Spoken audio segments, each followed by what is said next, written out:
Hello and welcome all back to Election Night. This is now part 3 of Election Night in America, the primaries. And so we have quite a few primaries here tonight, as you can see on the screen. We have contests all across the country, spanning from New Jersey all the way to California, with races happening with poll closing times spanning from in just 12 minutes all the way up until 11 p.m. Eastern Time. And so here we have quite a few contests. The races that we're going to be looking at tonight. The biggest one to start off in the state of New Jersey is in the 7th Congressional District. The winner of this district will go on to face Congressman Tom Kean in November. And so this is going to be one of the most competitive contests in the state of New Jersey. Let me turn this off real quick. Then we also have in the next up in the poll closing, we actually have a little while. And then we have 9 p.m. where we have Iowa and South Dakota. Iowa, we have incumbent Governor Larry Roden fighting for his political life here. And is my mic too loud? I can't tell. It looks like it's like overfeeding and I can't tell. And so here we have him fighting for basically his political life, with 3 separate primary challengers, all of them with O-N or E-N at the end of their name, which is kind of funny. Roden, Johnson, Hanson, Doden. Like, they all sound very alike, which is kind of funny. But he's actually one of the most popular governors in the entire country right now. I'm not entirely sure why they are giving a challenge to him like this. Again, if anybody knows, or is from South Dakota or knows, then feel free to let me know.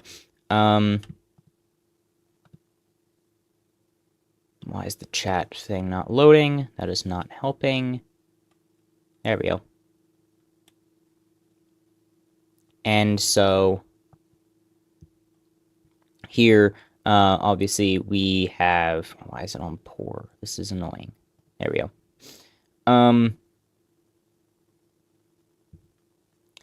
Then we also have, at the same poll closing time, Iowa State Senate for the Democratic Party. We have Josh Turek versus Zach Walz. Both of these are state legislators in the, I forget the name of the state. The Hawkeye State. And I don't know where Walz is from, but I know Turek is from Pottawatomie County. From Council Bluffs. And they are both representatives of districts that are Republican at the top of the ticket, but down ballot actually vote for Democrats for these two specifically. And so they are both going to whoever ends up winning is going to challenge Ashley Hinson in the general election. Then at 10 p.m. we have poll closings in Montana, where we have the primary here for the 1st House District after the retirement of, I believe, Zinke. Zinke. And so here, this is the Republican side, and if you look at the Democratic side, this is who is going to end up challenging each other. This is probably going to end up being one of the most competitive House contests in the Great Plains area. Honestly, is probably going to be the most competitive in the Great Plains states here, because Nebraska second is basically an auto flip for the Democrats, unless you count Colorado in the Great Plains. Then it might be Colorado's third. Then we also have, on that same time, we have the Democratic United States Senate primary for Montana. Now, whoever ends up winning this will be challenging Kurt Alme, who is not actually officially the nominee yet. Doesn't actually get that until a little bit from now. You have a few minutes, a few hours, basically to be called on poll closing, though. Basically, the hand passed down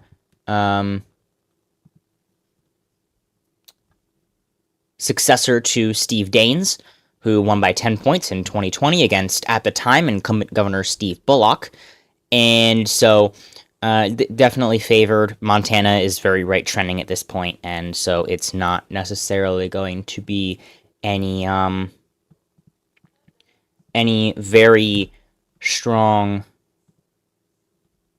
There we go. There we go. Got that set up finally. And so then we have hello to everybody who's joining.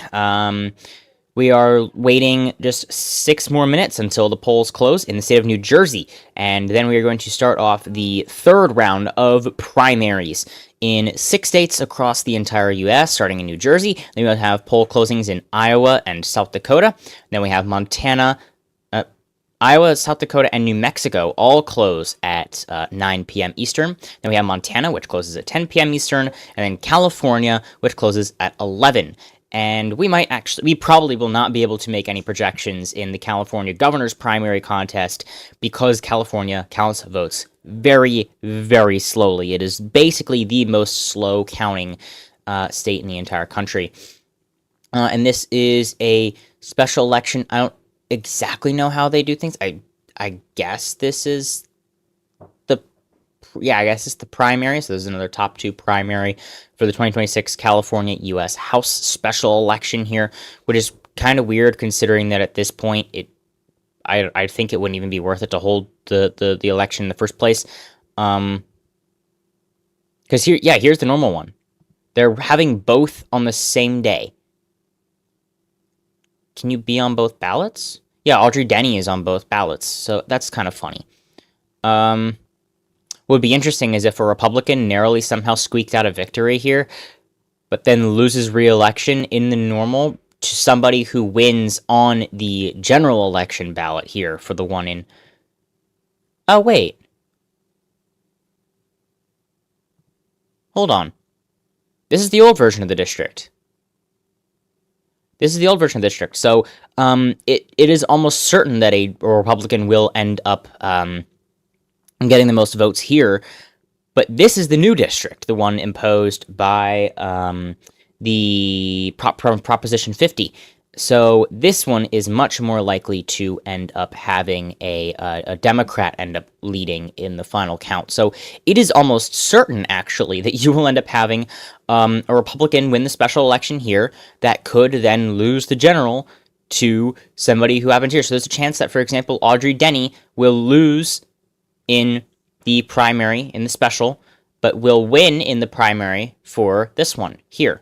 So that is definitely going to be something interesting to watch tonight. That's going to be a little bit fun. But also the California governor's contest is going to take a very long time to tabulate all those votes, especially considering the size of the ballot.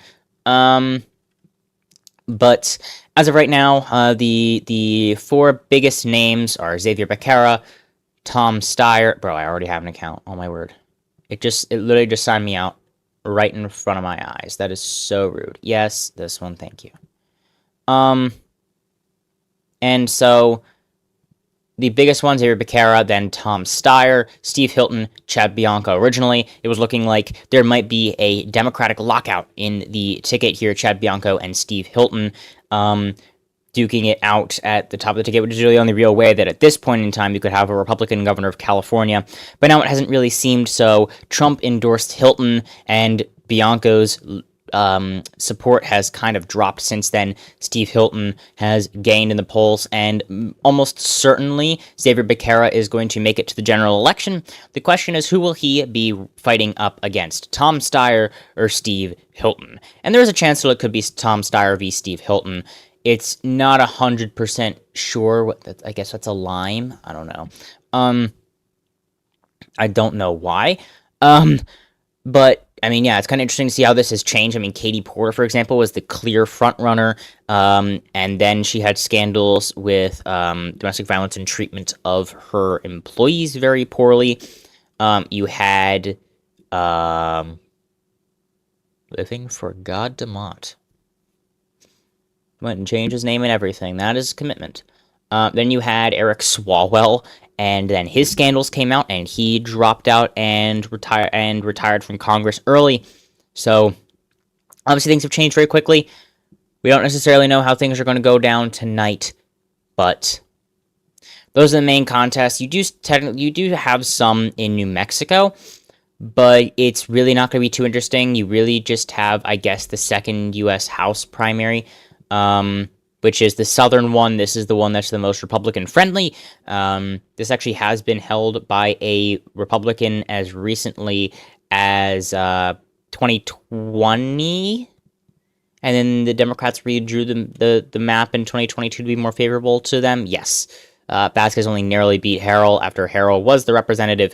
This was the third time in a... No, it wasn't. Small beat Harrell. Pierce retired. Small beat Harrell. Harrell went on to then actually win against Small. So that was the first rematch. Then Vasquez beat Harrell. And Vasquez beat Harrell again. So... it appears that Harrell is finally done running for the second House district there. We are now down to 30 seconds before the polls close across the state of New Jersey. New Jersey, the Garden State. Not really too much interesting happening there, but there aren't even any specific. There's even a specific primary. I don't even think he has any official primary challenges, but we will be able to say that Cory Booker is going to be the nominee for Senate. We are 3 seconds left. Election night starts now. And we can now project that in New Jersey, the Democrats will, in fact, nominate Cory Booker for re-election. This will be, I don't actually know what term it is, but yeah, he won by 16 points in 2020, and he's clearly favored to win re-election in the Garden State, a state that Harris won by 6 points in 2024. And so that is the first call of the night. I'm not sure about the Republican side, honestly. And I don't know. Is my microphone too loud? I'm gonna drop it down to that. That looks better. And so here now we do have Cory Booker being renominated for the Democrats, and I actually don't know about New Jersey Republicans.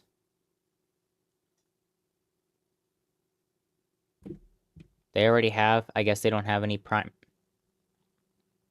Those are special. Okay. There we are. Yes, he doesn't actually have any challenge. Here, now the race is off for who will fight Cory Booker in the Senate later this year. But, I mean, it doesn't really matter. None of these candidates are going to defeat Cory Booker. He doesn't have any specific issues with the base or,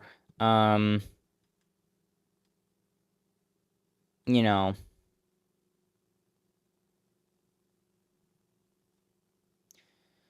So that is going to be the first projection of the night, of course, is Cory Booker. No contest in the primary this cycle so far. And so now we are just awaiting on the next poll closing, which is going to be in the states of Iowa and South Dakota. Now, South Dakota does actually have some polls that have closed on the eastern part of the state, right on over this area here, but most of the state doesn't close until 9, so we cannot make any projections there. But, yeah, currently we just have that one projection. Cory Booker is going to be nominated again for the... Now, Democrats, actually... Okay, Dan Allers, I guess, has been nominated for the Democrats, but he's going to end up losing by probably, like, 20, I'd say, because you end up having a not very nationalized contest is not necessarily going to be too surprising, but, I mean, it's going to be a pretty blue year. It's not going to be 2018, right? No one was a really weak candidate. Billy Sutton was just a very strong candidate. That was basically a potential sleeper flip there as far as that goes, but all that's happened so far is that in New Jersey, which is the only state that polls have closed so far, we can project that Cory Booker will be the nominee for the Democrats for the United States Senate, and the Republicans' Senate contest is still open. And there have not been any votes reporting yet, but the polls did literally close like 100, 200 seconds ago, so nothing too surprising as far as that goes as of now. So there's that.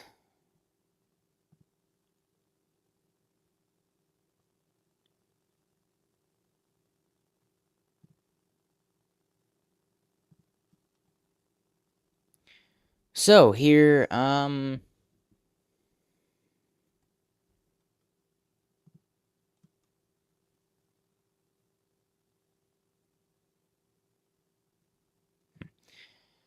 right, so now we're basically just waiting on the first results to really start coming in at this point.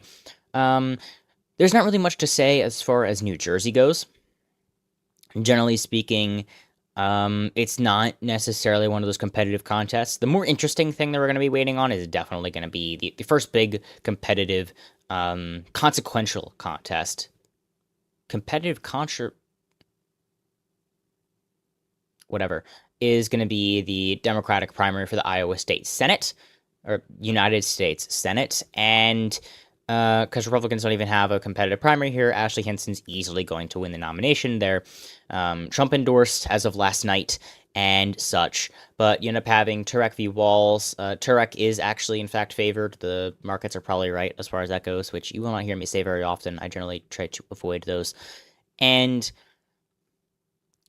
that Iowa is going to be a very interesting state for Democrats this year because it is very elastic. It generally, you can see an example of this for on the presidential level, it going from 8 to 13 in 2024. That's right along with the rest of the country. It's a little bit less elastic on the presidential level. It is right trending. It did vote for Trump by the largest margin for either party since Nixon's landslide in 1972. Yes, that is true.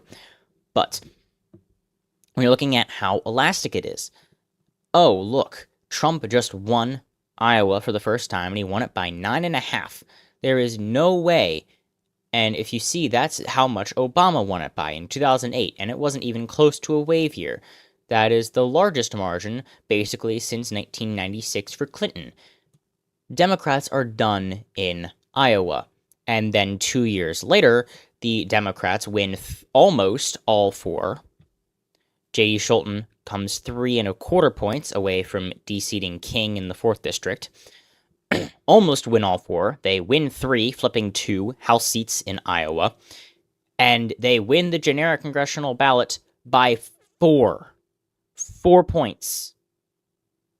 So to say that even though things are looking bad, and then you say, oh, look, the Democrats are saved in Iowa, they're going to come back, and then Republicans flip 2 districts, barely miss on Feenstra actually had to get Feenstra primaried King. And Scholten ran again and lost by 25, so it was partially the wave here. Scholten isn't some magical candidate who can win by like 500 or whatever. But obviously, it's definitely a sign that Iowa is still a very elastic state. Trump's approval is underwater in the state, even amongst 2024 voters, by 7 points. Again, with that record-breaking margin, he's still underwater with those same voters. So Trump plus 13 electorate by 7, according to The Economist's estimations. Now, I doubt that right now it's actually as low as minus 24. I bet that this is probably a statistical, not necessarily anomaly, but like quote-unquote bit of luck to it there, that they ended up getting something that low. I expect that probably next week we're going to get one more like right there, and the line's going to adjust. And so I think right now it's probably maybe 22 or 23, which is still absurdly low. But, you know, at this point, Trump will probably take any point he can get. And so when you're looking at, as far as that goes, in a state like Iowa, this could end up being very consequential for the general election, where currently it is only rated lean Republican. And so if we're looking at a situation in which there's a chance the Democrats could pick it off in basically any year, it's going to be 2026. The last time they had this good of a shot also in 2018. That was also when they got really close with, I forget his first name, Fred, I think. Hubble coming within 2 3/4 points of flipping the governorship. That's also looking really good this year. Again, elasticity.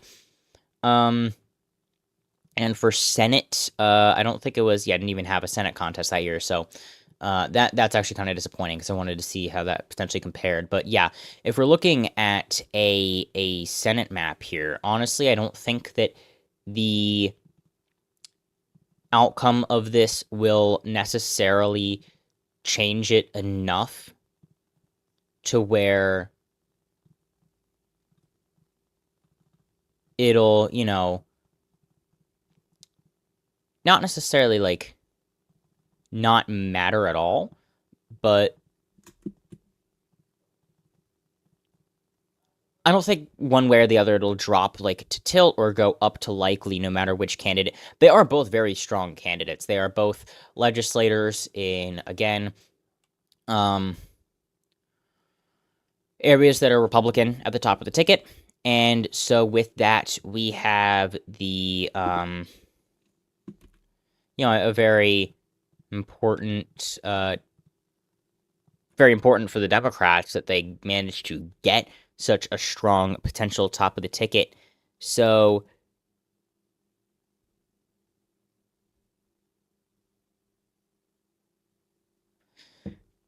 essentially now,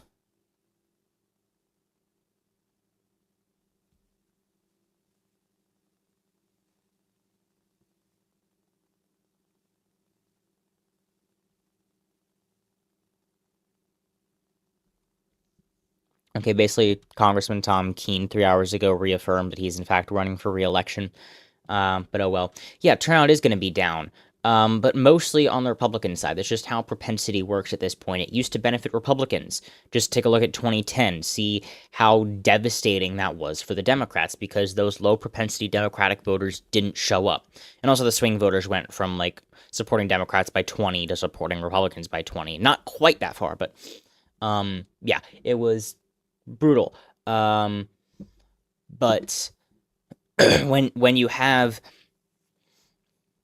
now where propensity benefits Democrats, even in some areas across the South at this point, which is it's probably somewhat negatable in Georgia and North Carolina because the college-educated white population still haven't quite trended hard enough to the left yet. It's still mostly up by the minority voters in this area, specifically black voters.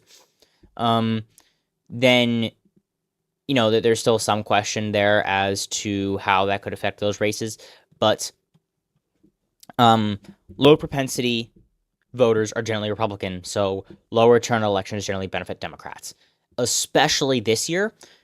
And now with basically the Calais case, we've actually seen in I think it was Louisiana. It was South Carolina. The Democratic the primary turnout numbers were D plus 22. D plus 22. And that I'm pretty sure that does South Carolina have closed primaries? I'm not 100% sure. I'm going to check really quick. But closed primaries,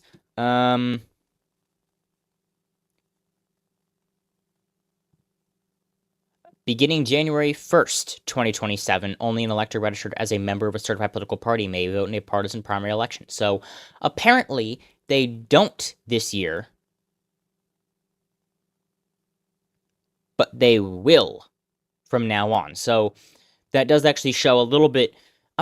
It shows potentially that independents are voting more in the Democratic primaries, which is a little bit interesting. But it potentially shows a lot more supercharging, not necessarily, potentially not quite to the level that Dobbs did, but it's going to probably do it somewhat of the same effect, and there's no thing for the Republicans that's going to energize them. That's what they need. Republicans were somewhat energized in 2022 because of struggling economic return to the status quo from, well, Democrat in the White House, independents, you're going to blame the Democrats for their problems. Just like this year, 2026, independents are going to blame Republicans for their problems because Republicans control the White House. But so all that together made it be a somewhat good red year, but because of Dobbs, Democrats were energized. What now if we have the independent effect, plus then we have more energized Democrats? I don't quite think we've seen anything quite to that degree since 2006.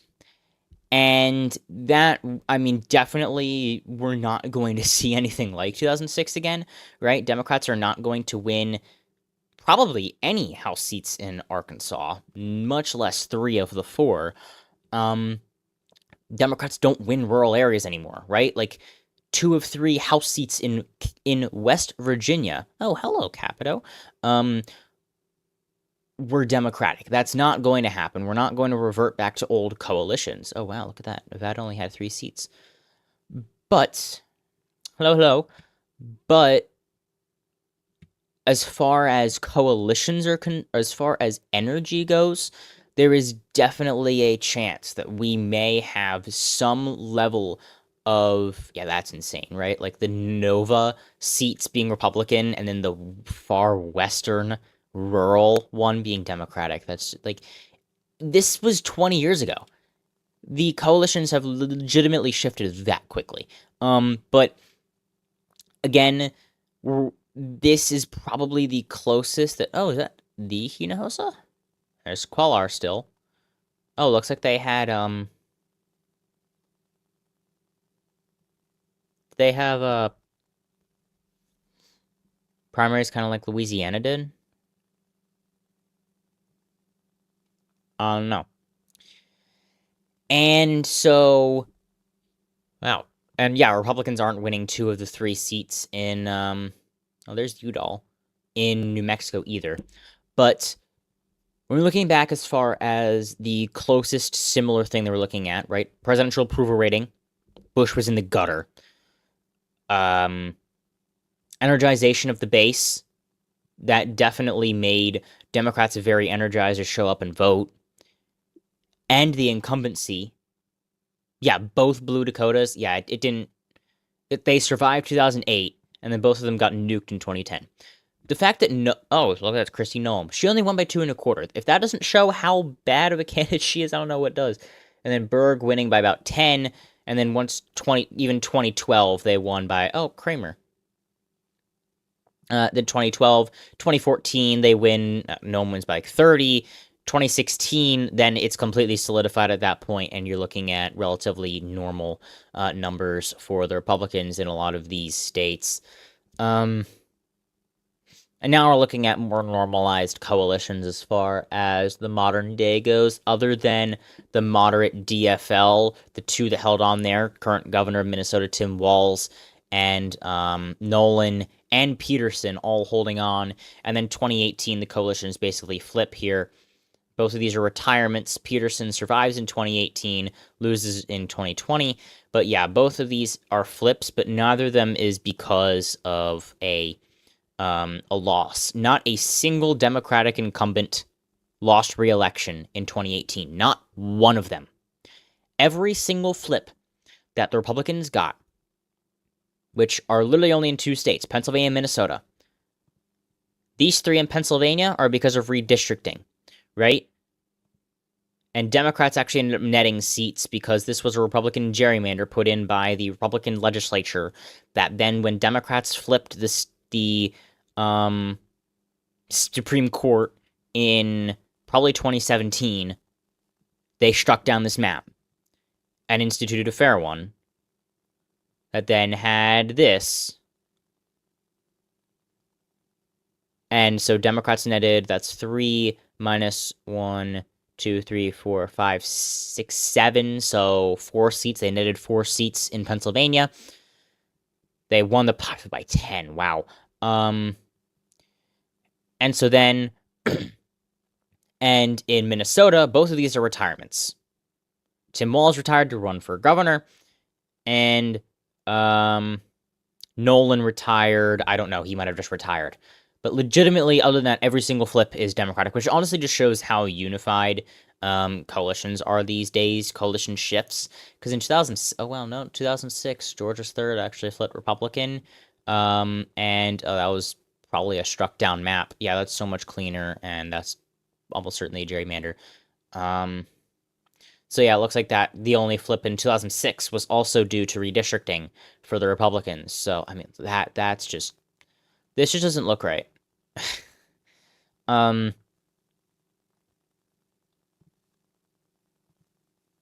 fact that Democrats flipped South Dakota in 2004. Oh my word. Like some electoral history just makes zero sense to me, and I don't get it. How did Chandler hold on against Barr in 2010? And then lost in 2012 with the redistricting? That's crazy. But yeah, essentially we're looking at a point at which, and there's the last true independent in the House, is 2000. 2002, did they, yeah, change to being a Republican, so much for that. But anyway, we're looking at not necessarily, where even did I start from that? I'm not 100% sure. But if we look now at the New Jersey House 7th District, this is for whoever is going to end up running against Tom Kean, who is the Republican nominee for this seat. Very competitive district, the most competitive in New Jersey. Democrats are favored there right now in the forecasts. But as of right now, Rebecca Bennett is leading just under 50%, and the rest of them are splitting at about 15 to 20% of the vote each. And so, as far as that goes,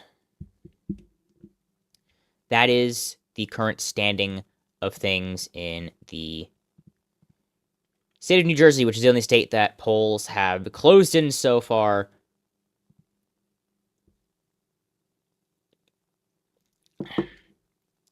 Oh, there we go.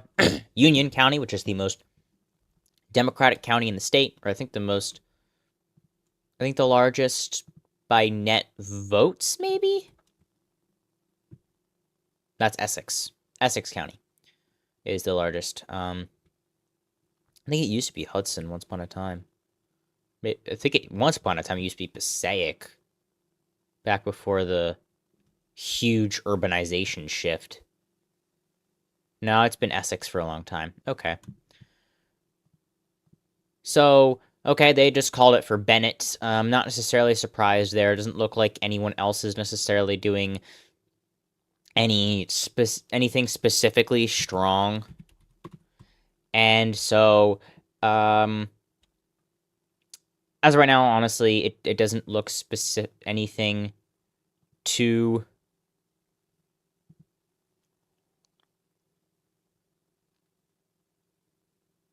Okay, in the 8th district, we're looking at Menendez is basically going to win re-election. Not surprised. Or renominated.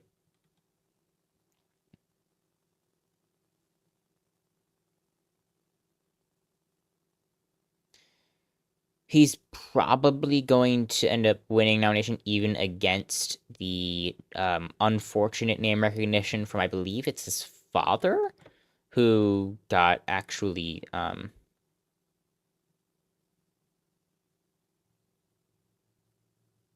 they just called it for Kean. That's crazy.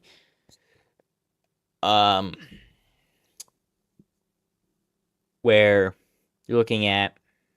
If anyone can share this, definitely please make sure to... it's looking a little slow tonight, so I'm hoping maybe I can get a few more things up, and so...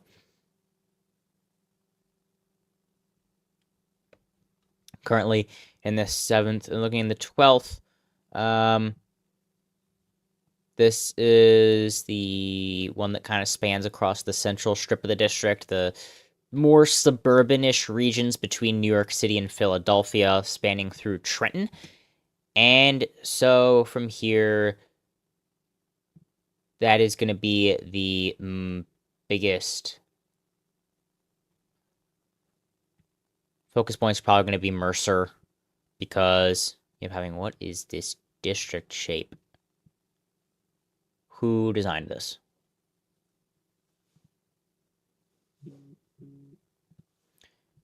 Yeah, that is disgusting. I kind of see keeping this together, but it kind of like collects democratic urban regions along the edge here and kind of keeps them away from the rest of the parts of Somerset and Ocean counties. But honestly, I don't see much reason to split it like that. Honestly, it seems kind of gerrymandered as far as that specific area goes. Like right here, it's not necessarily that bad. This is made to be a competitive district. Maybe this one could be made more competitive with 2024 data and such, but honestly, it just looks gross.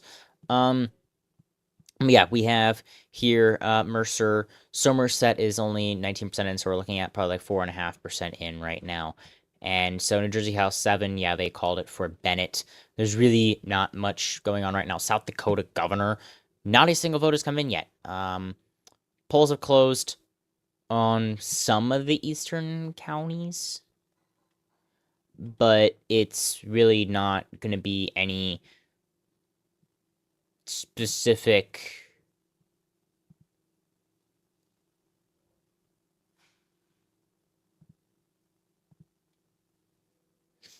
anything specific that's coming out of here that's going to be. The only interesting thing is if Roden successfully gets primary tonight, because again, he's a pretty popular governor. I forget what his number was at as of the last. There we go, governor. Plus 28. I mean, that actually is less than the Trump margin, so only by 1, but still. I mean, what's Trump's approval rating at right now? -9. So, I mean, if nationwide it's 24, that means that it's 19 behind the nation. And plus 10, that means that that's 19 points off.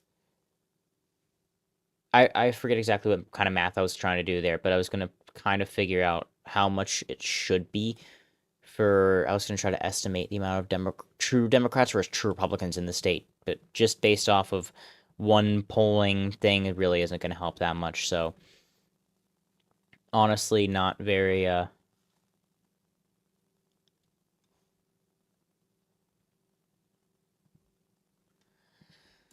oh, man.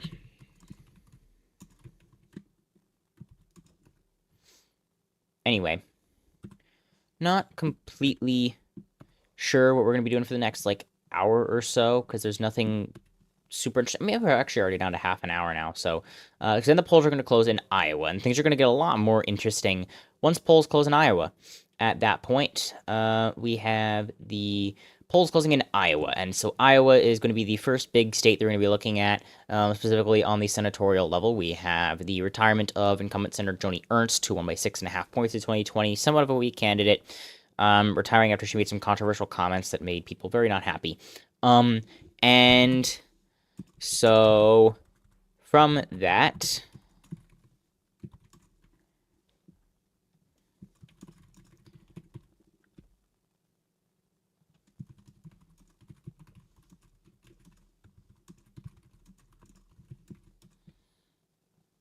as far as that goes, we can see that it's probably going to be a relatively competitive contest.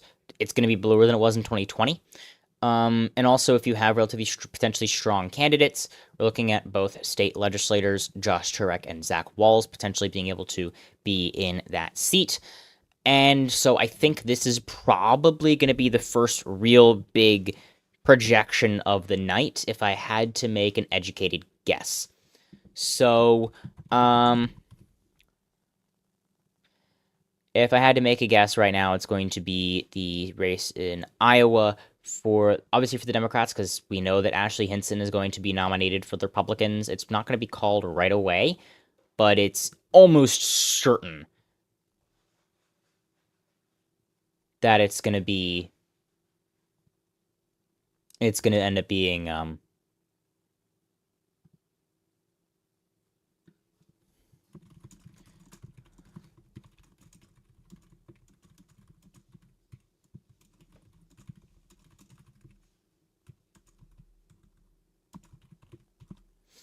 so obviously as far as that goes, Nothing absurdly confusing right now. We've seen relatively normal results. I don't see much of a shocking return on anything here. So basically, what I've been seeing a little bit of so far is people are happy that Ana Laila Mejia did, in fact, get her official nomination for the general election. She's going to easily win. That's Mikey Sherrill's old district. She won, shockingly, in the primary against a more establishment candidate there in I forget when. And then April 16th was the general election, the general special election, which she won relatively handily, which was not necessarily surprising by any means. And so from there, obviously, we have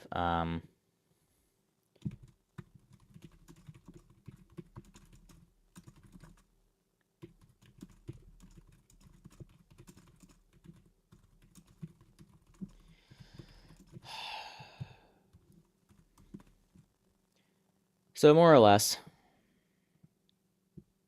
we're just waiting for roughly another half hour. We're looking at down at the clock at the bottom right there, that countdown. Oh, I keep on forgetting that it's like that big. I don't know. But yeah. I feel like I should probably like change that somehow. I'm probably gonna change it for the next stream. I'm also gonna change up some other things there, but not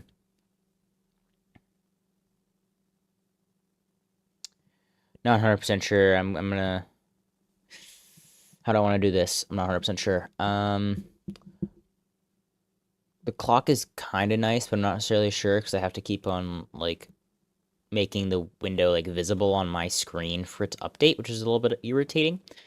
But I'd have to change the size of that, and then that I can probably potentially get rid of the icon. But then if people, I'm not 100% sure. Anyway, so more or less,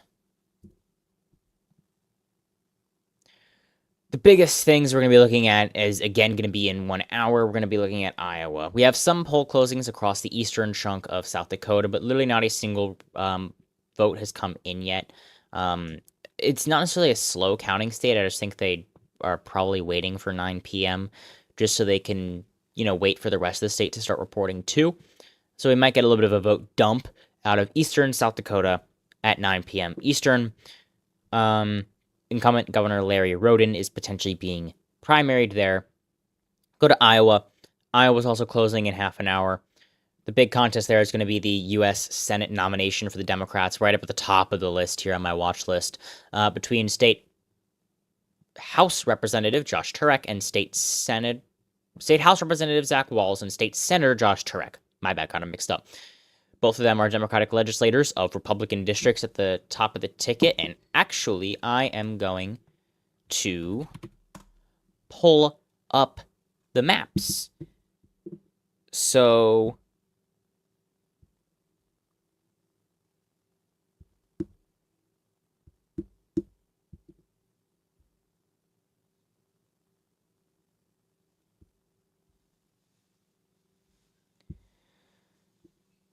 basically, I'll pull them up in a minute, but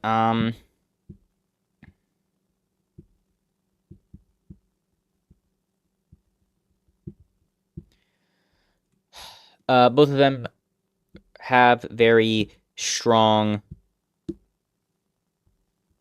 numbers for their district. They both have,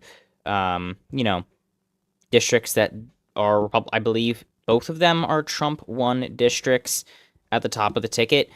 And Turek won, hilariously enough, I'm pretty sure he won by 7, and Trump won his district by 6 or something like that, which is funny because Trump won Iowa by 13 points, and so that's exactly how much he overperformed Trump by in his district.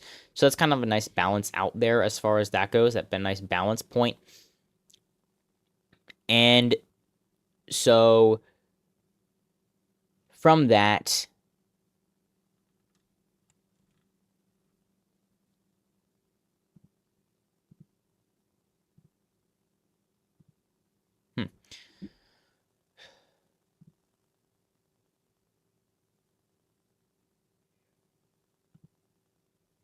Yep.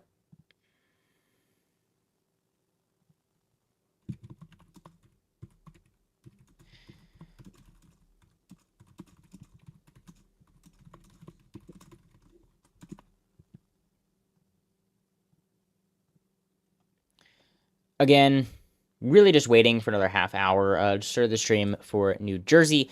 Now, New Jersey 12, this is an open seat. I'm not 100% sure where the incumbent is going. Watson Coleman. I'm curious what's going on here. We can quickly look, but might just be retiring. I don't know. Oh, it's not the right one. I was about to say, what on earth's going on here? Yeah, we got a few candidates here. And Coleman just withdrew. It just says withdrew. Will not seek re-election. So just a normal retirement. Sue Altman. Huh. Okay. And then we have the Army. Greg Melee is obviously going to win the nomination there. There's really only one candidate as far as that goes. But more essentially, we're just waiting for who's going to end up winning this very close contested primary for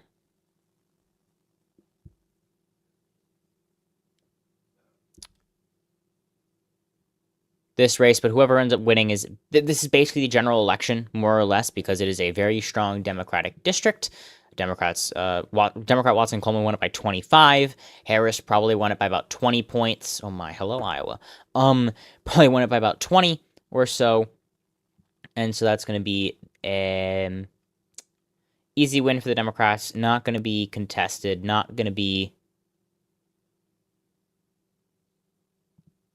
Oh, apparently former congressional candidate for Arizona 7th District, Dasha Fox, is on CNN. / was? I don't even know.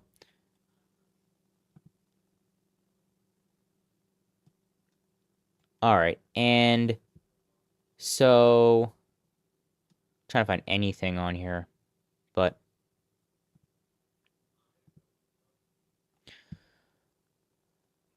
basically still just waiting. 8:36 p.m. on the East Coast. Currently at 9 p.m. we have some real poll closings looking at South Dakota and Iowa and Nebraska, not Nebraska, New Mexico, but there's not really anything New Mexico statewide. New Mexico State Senate, we're going to have the renomination of Ben Ray Lujan, and New Mexico House 2. This is a little bit interesting, but it's really not going to matter one way or the other on who wins. They are going to end up losing to, I believe, incumbent U.S. House Representative Vasquez. So, Errol isn't running again. Probably wouldn't win anyway, especially in a blue wave here like this, like we're going to end up seeing. But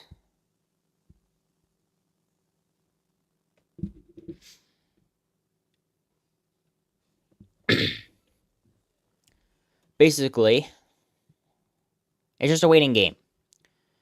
As of right now, in the United States Senate, Democrats are ever so narrowly favored. I basically just have Ohio as a toss-up. But, you know, Sherrod Brown, I'm actually, while I'm thinking about it, right now, I am going to check and see if there is a new poll.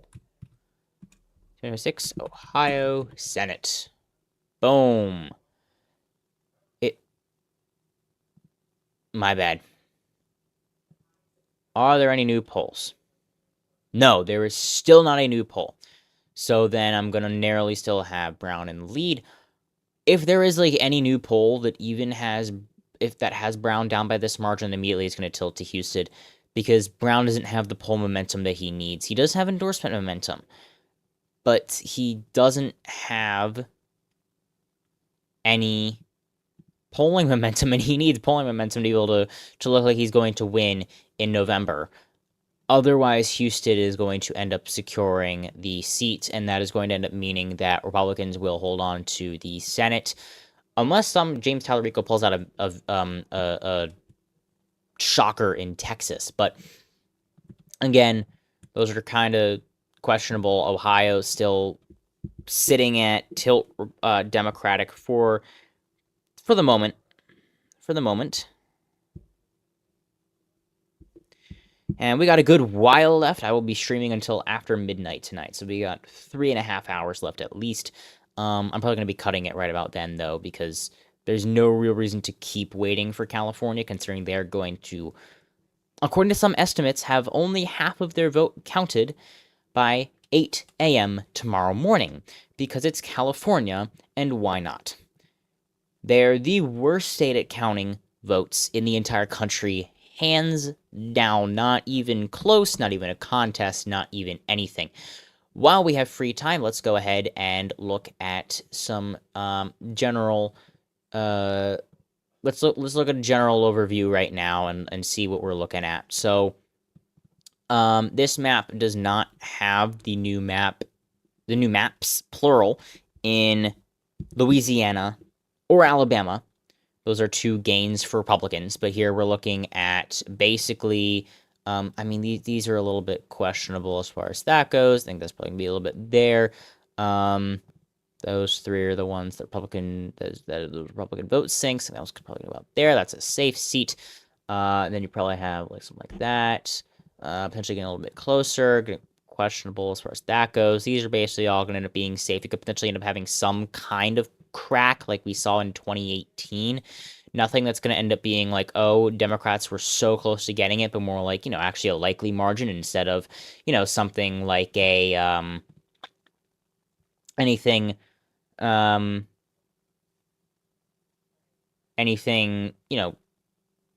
shocking, but,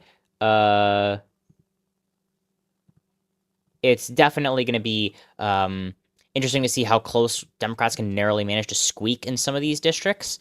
Kind of like we saw in 2018, because they're also Republicans also strew themselves thinner in order to be able to win more districts. So that is definitely going to be something that they may end up regretting. Maybe not, who knows. Probably going to be likely at this point down in the Rio Grande, considering we're looking at really good numbers there. That's actually supposed to be a Democratic district. That's going to be a Democratic vote sink. These are all going to end up being Republican districts.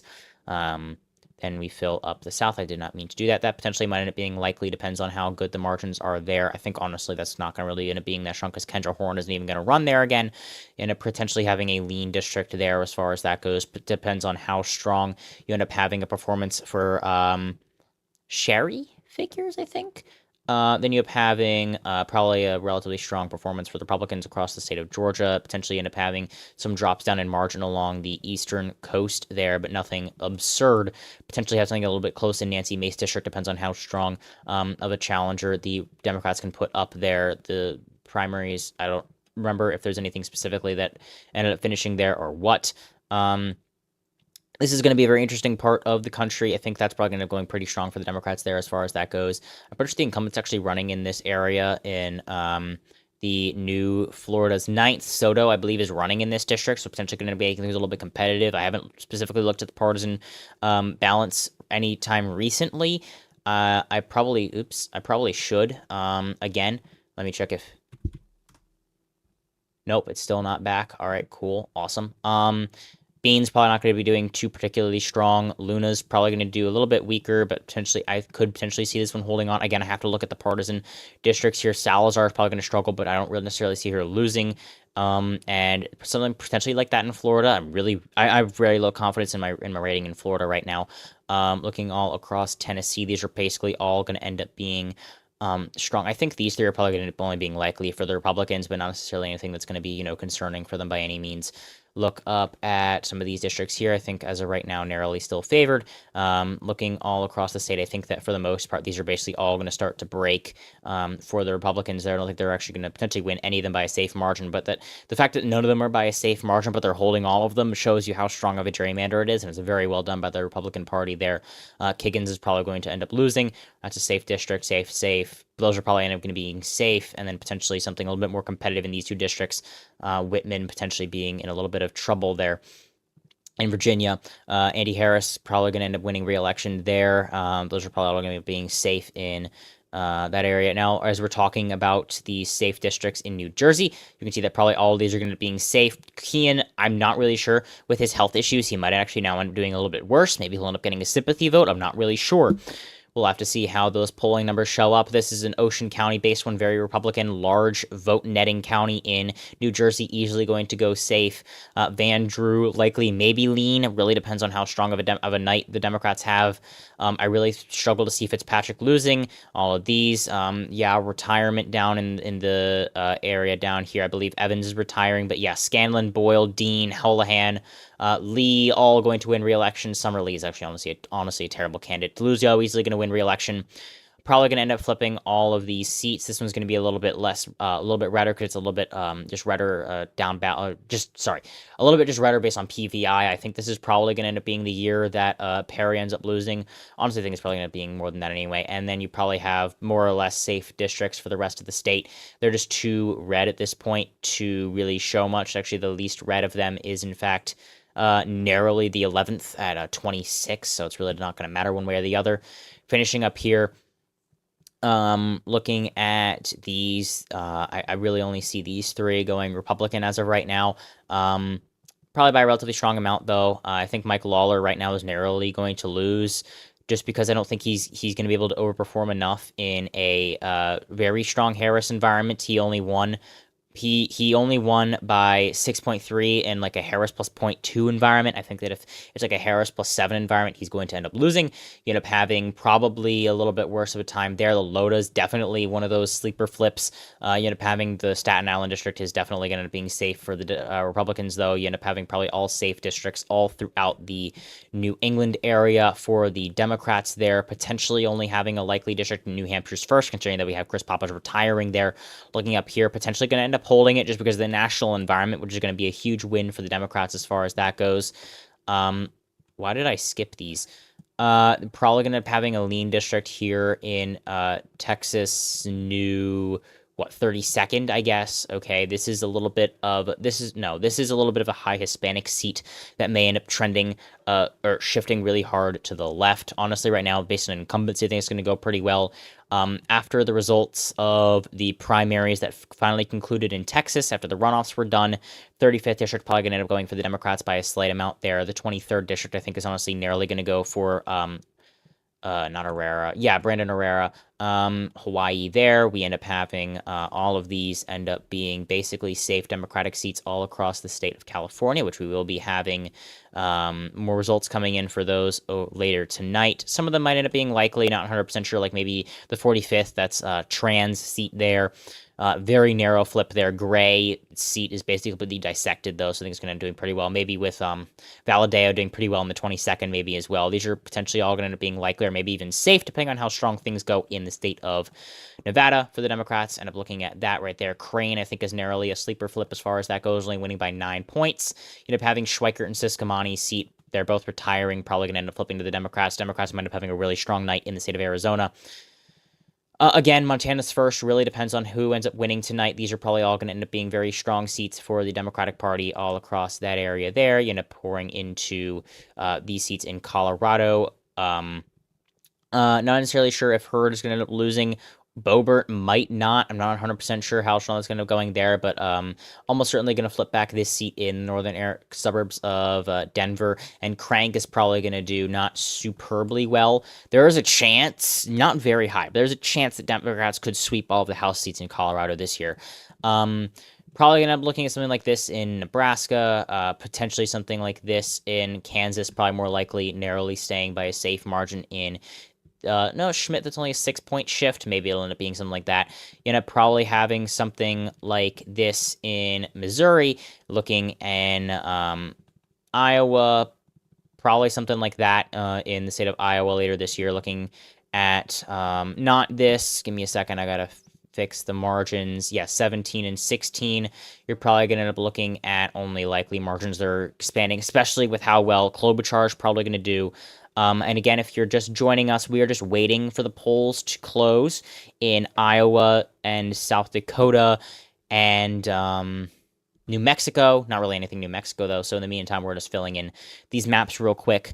to show where the midterms are as of right now. So narrowly looking at that right there, Van Orden, Cook is probably expected to win there. This is really a competitive seat as well. That one probably going to be a little bit closer. Really going to be interesting to see how close things can get for Wyden and Stale in the state of Wisconsin. Then we look up in northern Michigan. These three are really going to be safe for the Republicans. They're really strong Republican districts, about 30 points each.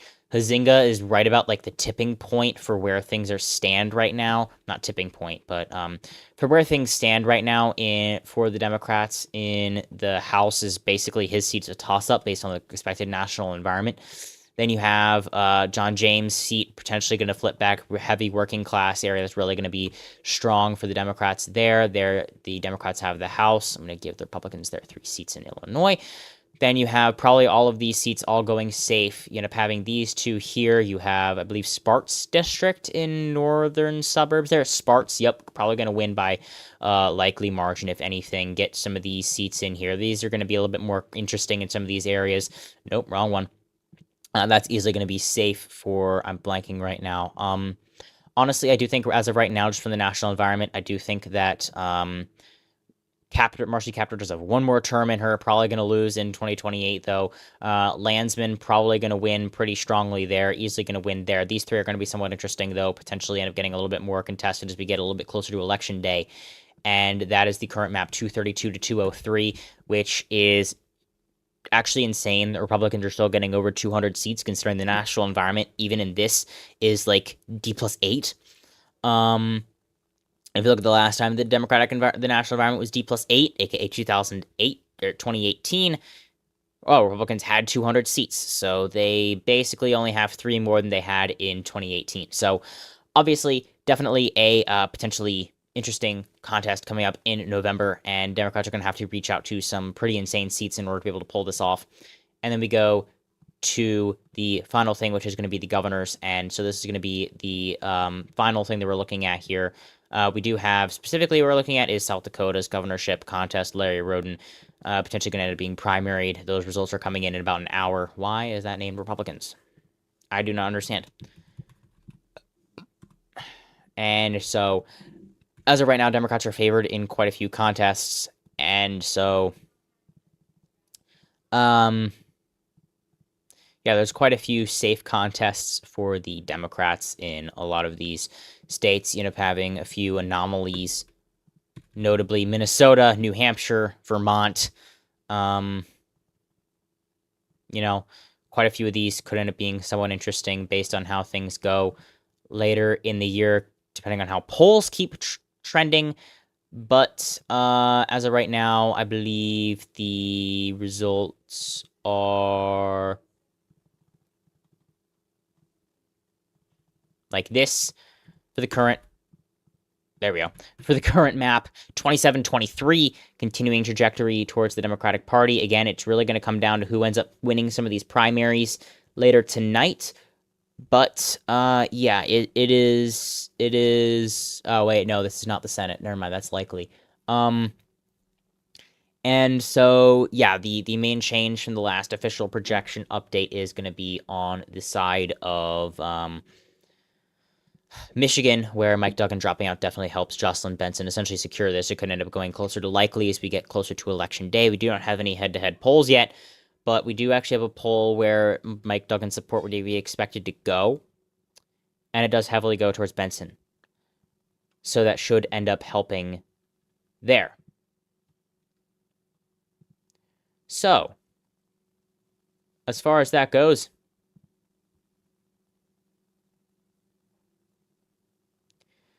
we are still waiting on any official results.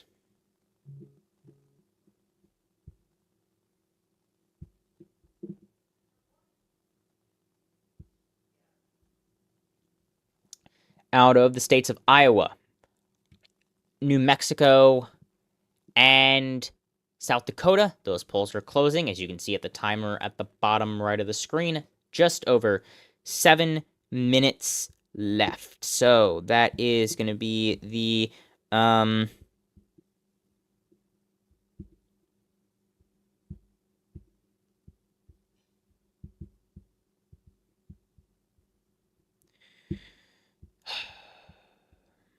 more or less. Just we're waiting on at this point.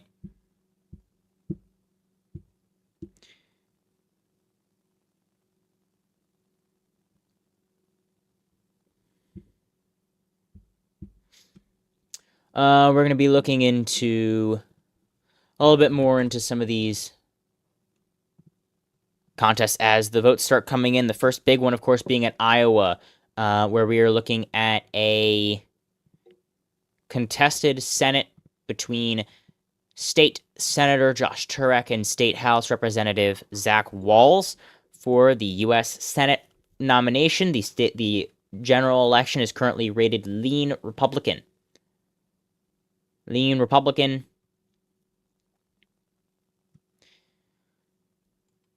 So here we do still have a good bit left to go. We will be waiting.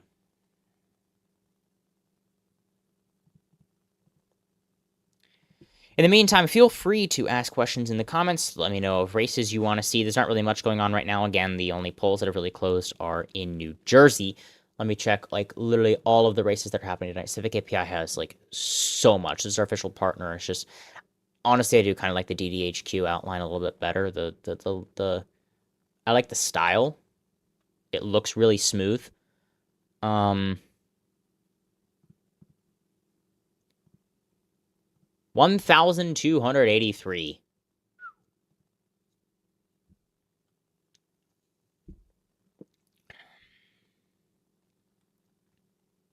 Yeah, state assembly in California. I mean, yeah, you have the legislatures of all of these having their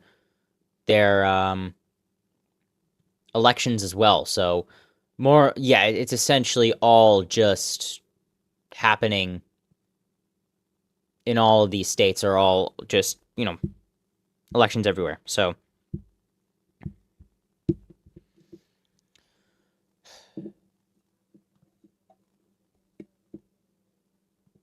I mean, yeah, 50% in already is actually kind of surprising. Okay.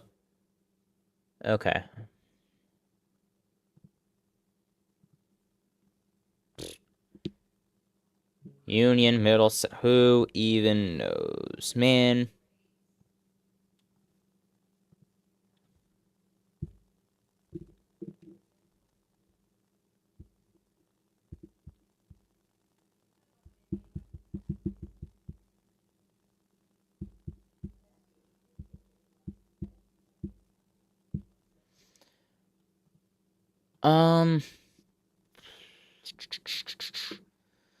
Mercer, we have Reynolds Jackson in the lead. Robinson, where is Hamway? There, no. Where is Hamway getting his margin from? Because he's, oh, he's doing the Afton Bain. He's not leading anywhere. He's just second, literally everywhere. And so, because everyone else is kind of canceling out each other's leads, he is able to do well enough everywhere to end up leading in the total. So that is something that does kind of happen sometimes. We did, again, as I said, with Afton Bain. The only county that she won was Williamson, I believe, in the Democratic primary there, which is where her district, not too far from her district. It's in central Nashville. And so, but she was able to basically get second place everywhere, even though she was able to get enough from that one area, and the other candidates kind of like cancel each others leads out. So we're now down to 3 minutes, and that is going to be the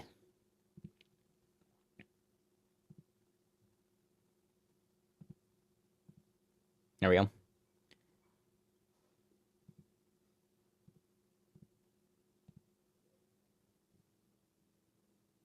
Oh. Well. Oh, I can just change. What? Hold on. Oh, there we go. I can just change it to this. There we go. Apply. Okay. There we go. That works. Now I can change this back before so I don't. I want to leave it at that. There we go. Okay. All right, fixing some real quick. So down to a minute 40 before the polls close in Iowa. And nothing about that. It's just like I don't know. I don't know how to describe it, honestly. But yeah, I think a rewrite wouldn't be that bad. 2 hours before California. So still got a while ahead of us, obviously. And yeah, I'm kind of surprised that nobody ran a primary against Cory Booker.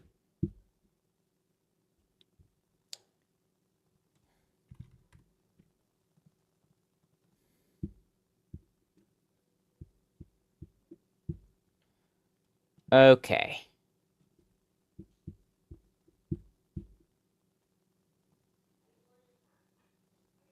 All right, we're good.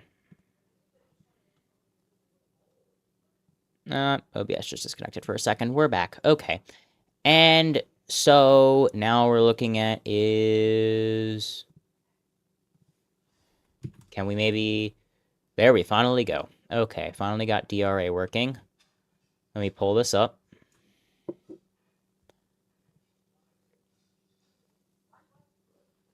Official Iowa. There we go. Okay. Let's look at this now. 2022 State House. Why are these here?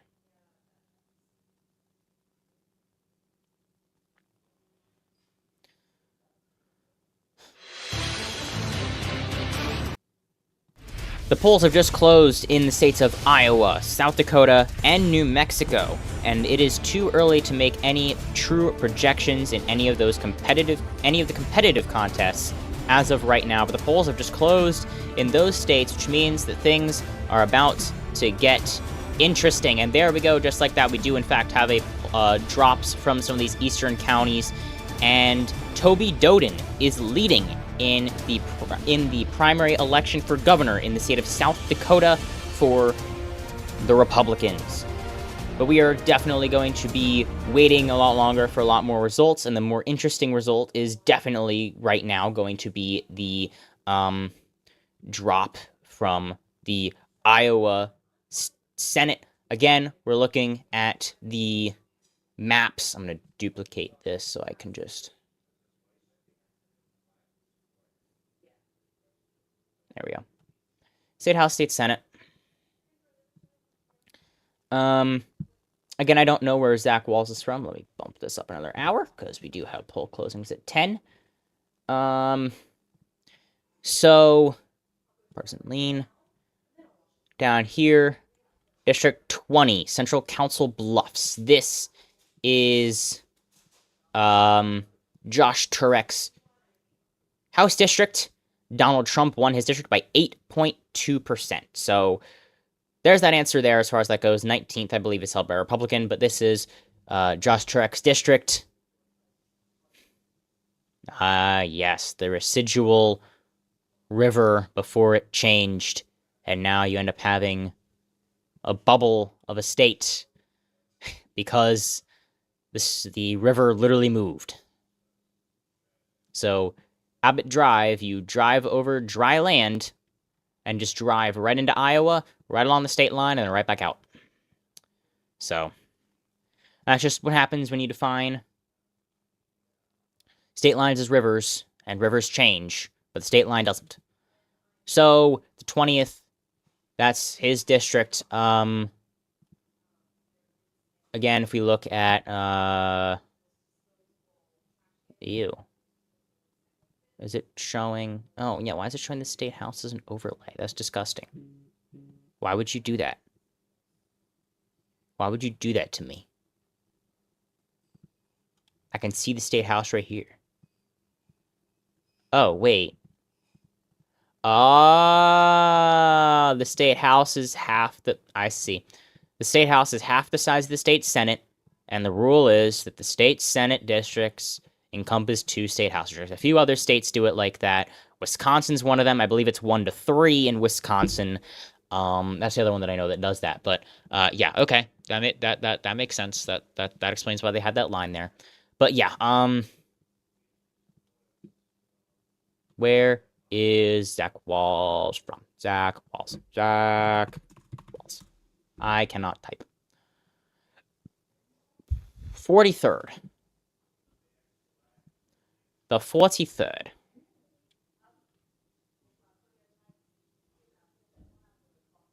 Hello? There it is. Oh. No, that is a safe blue district, actually. So yeah, as far as electability goes, Turek 100% has that argument there. He's just in northern Iowa City. Harris won his district by 40 points. She lost the state by 13. Meanwhile, Turek is from a district that Trump won by 8. So when you're comparing those side by side, it definitely is a very not, you know.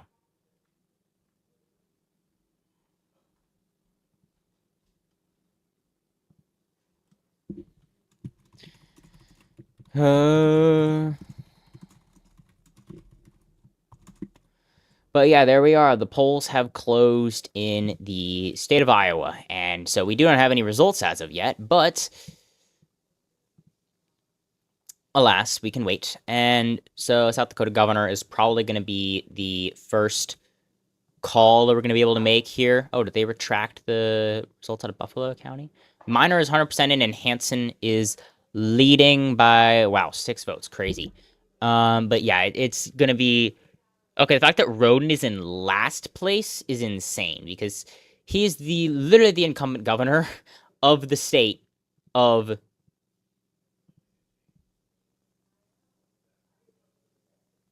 South Dakota. The fact that he's losing his own primary, I mean, we're only at, what, less than 1% reporting? But that's still pretty absurd to think that he is essentially completely down out of action like that this early. Insane.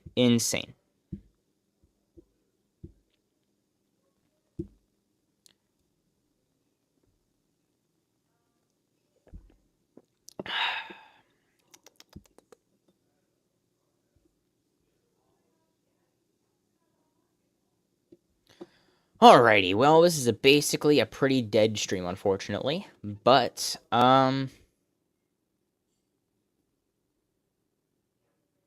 that's insane. Okay,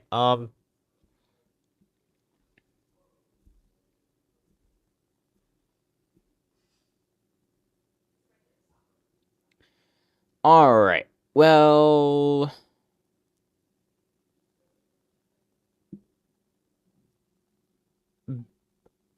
I don't really know. Okay, Mike Rounds, projected winner for the primary for the U.S. Senate. Not surprising. Again, I'm pretty sure he was, like... Wasn't he, like, unopposed? Or something? I don't know.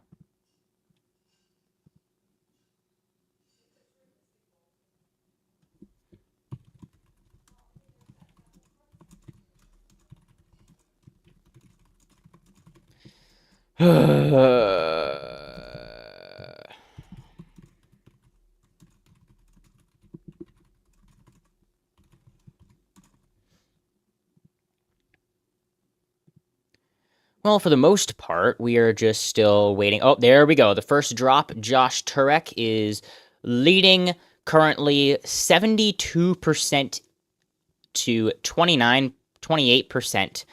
And yeah, I mean, we're looking at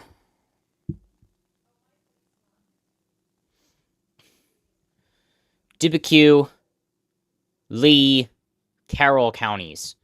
All of those are counties that Trump won. I'm pretty sure the only counties that Harris won are Polk, Story, Lynn, Johnson, and Black Hawk. I'm pretty sure every single other county went to Trump. I think I'm forgetting one on the southern... No, never mind. No, I got all of them. Wow. Scott flipped to Trump, but I think that is Cedar... No, it doesn't. Davenport. It is Davenport. And then Ottumwa. That is Jefferson. And then Dallas is just the suburbs of Des Moines. You also got Boone County. Those are going to be interesting to watch in November. If the Democrats end up winning those, that's going to be looking pretty good for them statewide, considering the difference in shifts. You're not going to end up having a map that looks like 2008. Definitely not 2008, but not going to look like 2012 Iowa. You're not going to be winning the driftless area like this anymore if you're a Democrat. So going in and getting these suburbs is going to be good. The fact that Dallas actually voted for McCain is kind of crazy that now it could end up voting. It voted less for Trump in 2024 than did for McCain in 2008, just to show how the suburbs have shifted over that long amount of time. And that's a more exurban suburb area sort of thing going on there. So as far as that's concerned, it's kind of trippy to look at this because you can see that they're blatantly like... Anyway. Okay, Josh Turek still in the lead. We do not have anything from Johnson County. I expect that Lynn and Johnson are going to probably go for Walls, but it does appear that Josh Turek is going to win the nomination relatively handily, which is honestly good for the Democrats there. I think he is definitely the more electable of the two.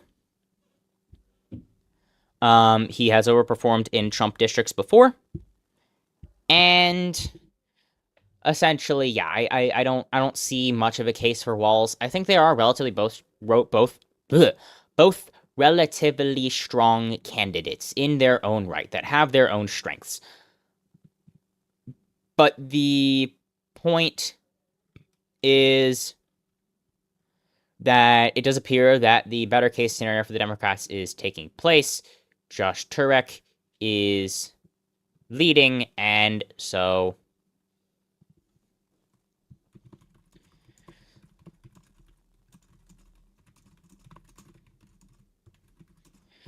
oh man.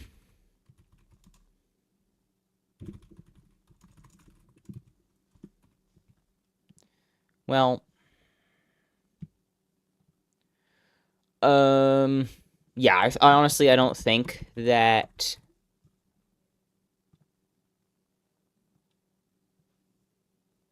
Walls has much of a chance. He's going to have to depend a lot on these areas around Iowa City, right? We're talking Johnson, Iowa, Benton, Lynn, right? And some more of the eastern part of the state. But considering that, like, Black Hawk is going for Turek, I'm really struggling to I know we literally the polls have closed and we're only at 14% reporting. Already at 14% reporting. I'm actually surprised.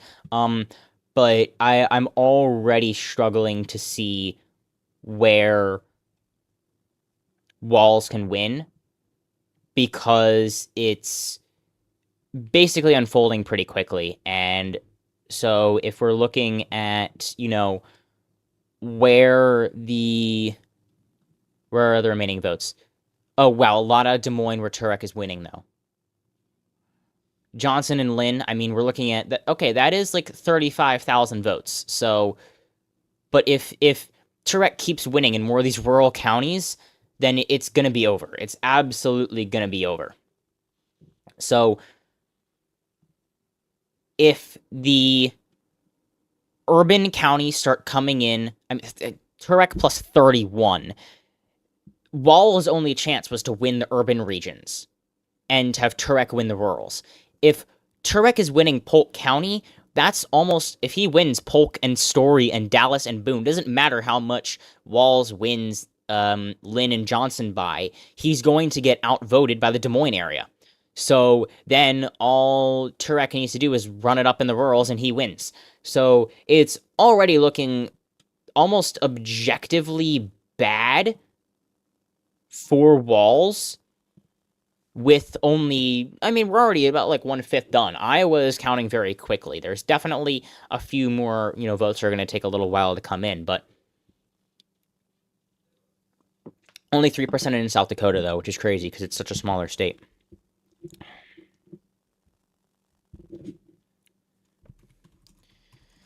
Oh, man.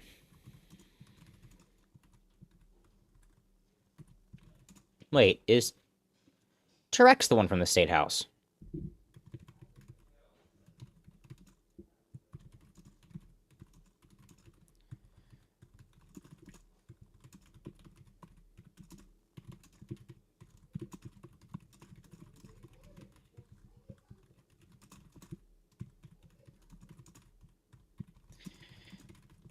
So what we're basically looking at again is we're waiting to see if these urban areas in the eastern part of the state, Lyndon Johnson, can balance out whatever Turek might be getting. He's probably going to end up doing pretty well in the rurals based on what we've seen. I mean, even just Webster and Carroll and Lee. Dibbiq, that's a little bit more of a working class, old Democratic coalition, driftless area county. But if we're looking at, just more than that even, not going to be going too well for him already. Yeah, I'm already seeing it being a difficult time here for our friend Zach Walls. Not really a friend, I don't know. Our buddy, our trying to just be cordial or whatever, but he's probably not going to win the nomination. Considering that we're looking at the numbers being as intense and strong for Turek as they already are. So I'd be very surprised if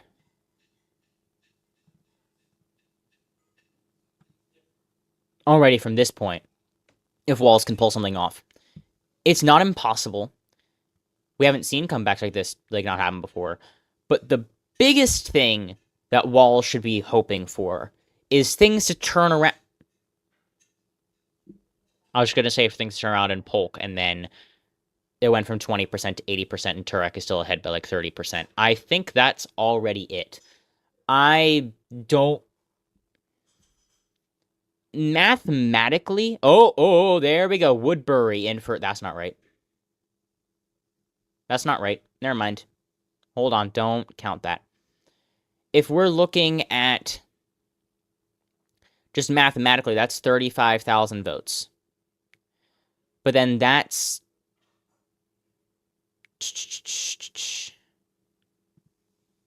that's what? And we gotta look at these two, right?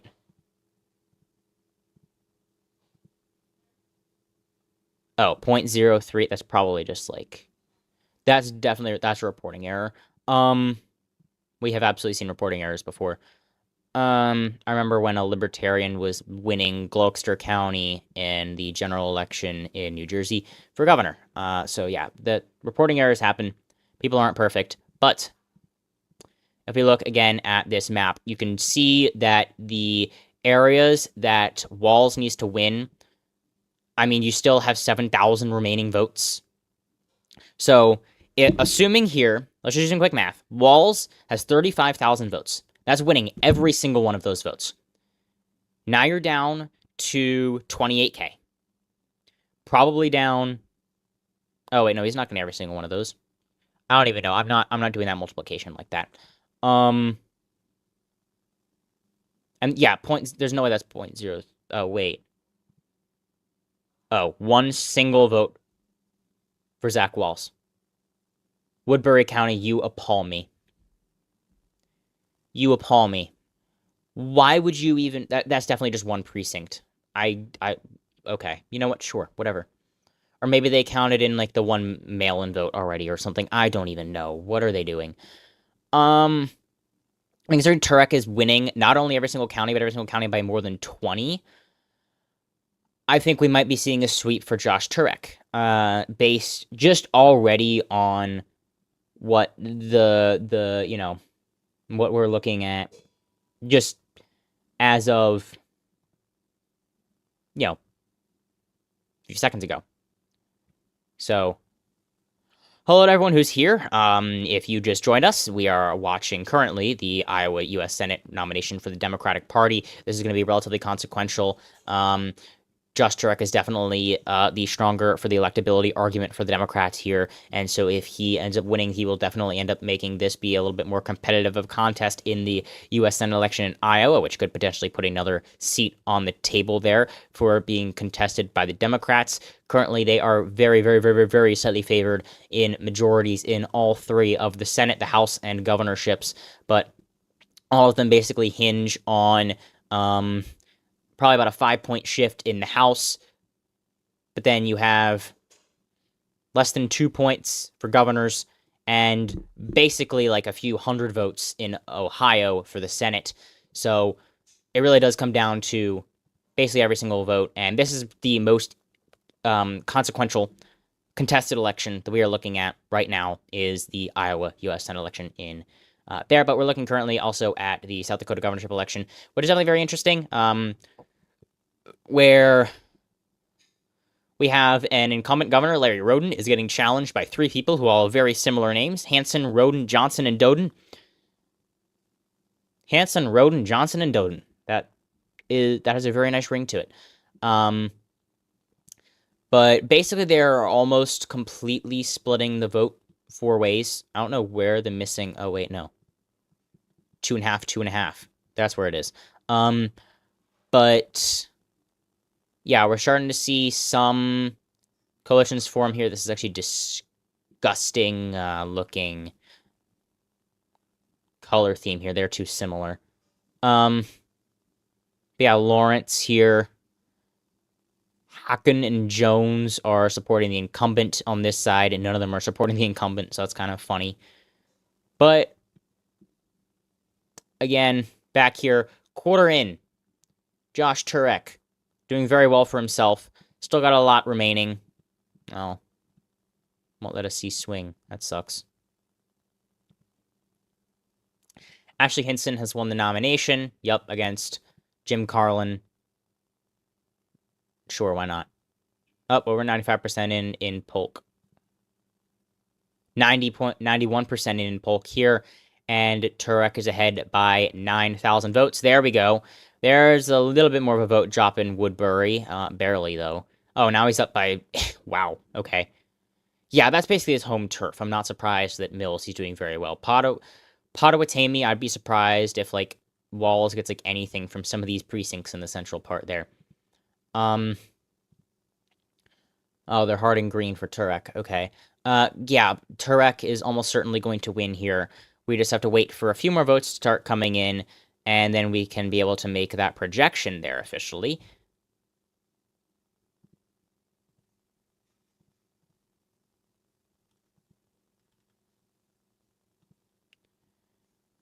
But, alas, until then, we must wait. There's going to be a good bit of waiting tonight. I mean, we still have an hour and a half before the polls close in California. So there's definitely going to be a lot of waiting.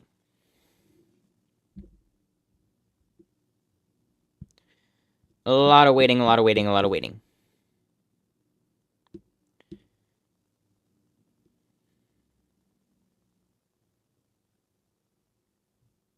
Republican governor in Iowa? I don't really think so. Hey.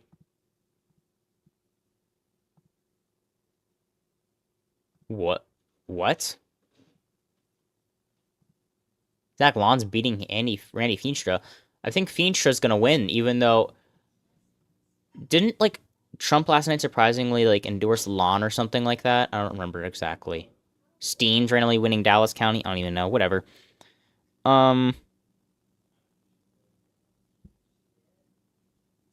It really is gonna be... It doesn't...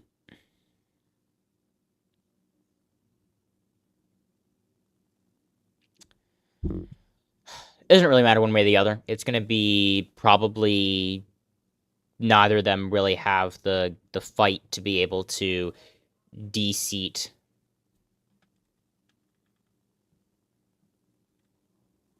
or beat Sand as of right now. He's just doing very well for himself there. So that doesn't necessarily matter too much. Josh Turek doing phenomenal. I really don't see much of a chance happening here. Johnson or Lynn really being able to tank enough. Yeah, there's such a little vote left in Polk, and so Walls can't really net much out of that anymore. South Dakota trudging in. This is painfully slow. Painfully slow in South Dakota. Muscatine County, I believe that's the one that has... no, that is not the one that has Davenport. That's Scott County. Felt it didn't quite sound right. And then we have New Jersey, of course. Both of those have winners at this point. They called it for Hamwe. Okay. We're only 58% in, though. I feel like that's a little bit premature on their part. DDHQ loves to jump the gun sometimes. They have gotten bitten for it before. We have yet to have made a single incorrect call, by the way. Just putting that out there.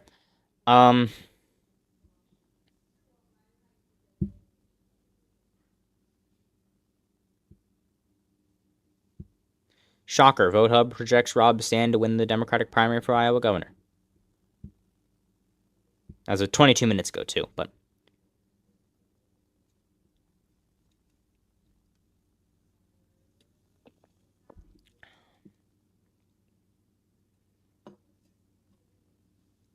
We're looking still at... Results are coming in way too slow in the state of Iowa currently. This feels like it's a lot later in the night than it actually is, just because results aren't really coming in all that quickly. Once we get a few more, once Montana closes, if they start reporting a little bit quickly, then it's gonna start flowing, it's gonna start moving. But we're still at half an hour left until the polls close there, so.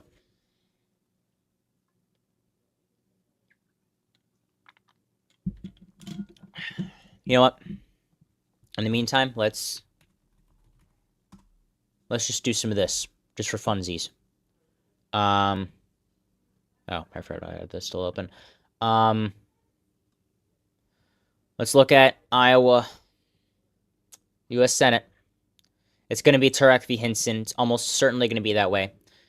And we're looking at 2-1, which is actually relatively strong for... Oh, look at that. They added a little thing for, like, landmarks. Oh, and look at that. Also, like, areas. Driftless area, Loess Hills. Huh. Okay. Council Bluffs is where he's from. He's going to do very well there. Why are there 2 sliders? I don't quite understand. No, I could just give it to Turek if I wanted to, just for funsies. 5.5 more Democratic. Okay.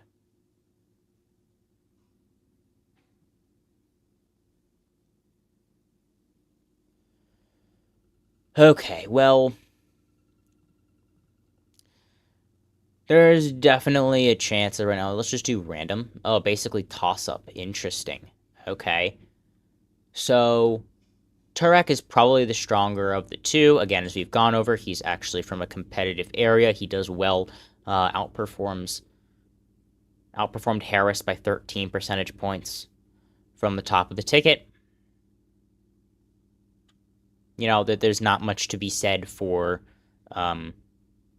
Walz. He's from a safe area, and I mean, I don't see any areas of the state of Iowa that Turek is not winning. He's got the northwestern Republican rurals. He's got the southwestern rurals, which makes sense. He's got Des Moines. We're still waiting on Cedar Rapids, Iowa City. He's got the southern chunk. He's got the driftless area. What is there left? Genuinely, what is there left? There's really not much left for him there. We're at a quarter reporting, and there's just nothing really for him there, man. I'm just...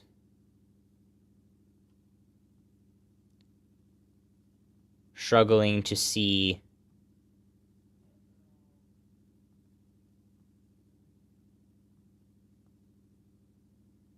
I'm really just struggling to see where the, the oomph is, I guess, for Walz, or where there potentially could be any. Because I mean, there's literally no actual, like, places where Walz is doing well so far. I mean, he's literally just getting trounced everywhere. Turek has made it. There we go. There's Polk all the way in. There's like nothing left for Turek to be able to get in. Okay. First major projection of the night. It is now 9:28 p.m. on the East Coast. We can project that the Iowa Democratic Party has nominated Josh Turek, State Representative Josh Turek, for the United States Senate in Iowa, and he will challenge Ashley Hinson in November in the general election in the state. Expected to be relatively competitive there, but it will end up being Josh Turek versus Ashley Hinson in the state of Iowa. You can make this projection now at 9:27 p.m. on the East Coast, as we have had results coming in showing Turek doing well statewide. Again, we can project that Josh Turek, State House Representative Josh Turek, has won the nomination for the United States Senate. And so with that, now we basically don't have any interesting elections to really be watching anymore. Now we can still see what areas of the state are coming in, where the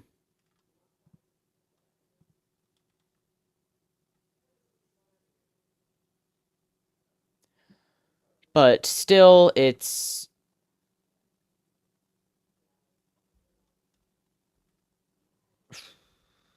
I'm just checking on Twitter real quick. All right, so apparently the progressive movement is doing very well in New Jersey. The progressive Adam Hamway has won the Democratic primary to the District 12. Deb Haaland has won the Democratic nomination for New Mexico governor. Also not surprised.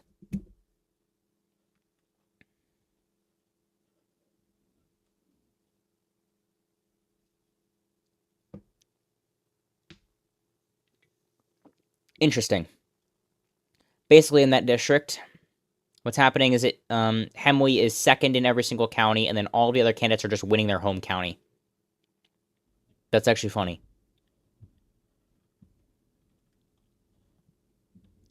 I mean, it's not necessarily surprising, though. But, it's kind of, amusing to see literally all four of the candidates. Other than Hemley, though. He isn't winning his home county. He's just pulling second everywhere. Yeah, that's going to be an interesting race to watch, because Turek has overperformed Trump by 13 points before. He's definitely putting some focus into this, and outperformed Harris by 13, I mean. And so Ashley Hinson is also a good overperformer, the only one, according to Split Tickets, wins above replacement rating, that actually overperformed expectations out of the 4 House representatives in Iowa in 2024. So she's the best candidate that they had in Iowa as far as having any real name recognition goes. But it's still going to be a bit of a challenge for Turek. It's going to be a little bit of an uphill battle because, again, it is a state that just voted for Trump by 13. You're going to have to win back that margin by a lot. Rob Sand at the top of the ticket is definitely going to help as well, along with Turek. I would be surprised if they don't do some events together. But as right now, as you can see on the screen, Hinson is still favored by a lean margin, probably about 3 points. But that may change as we get closer to election day. As you can see, if we look at the election in Iowa, let's see if I can just...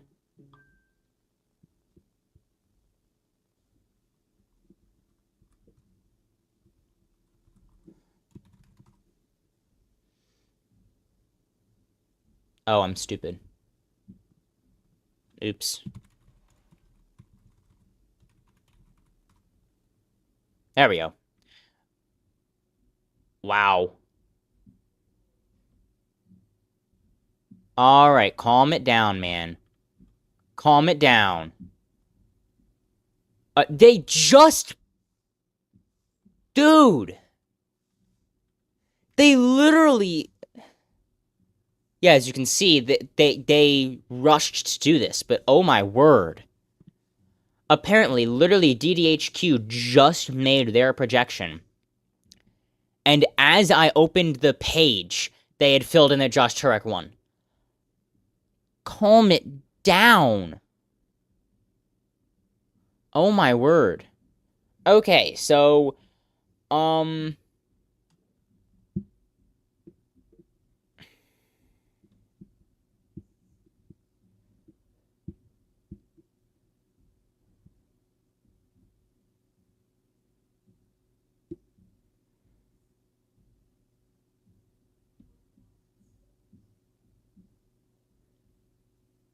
wild stuff.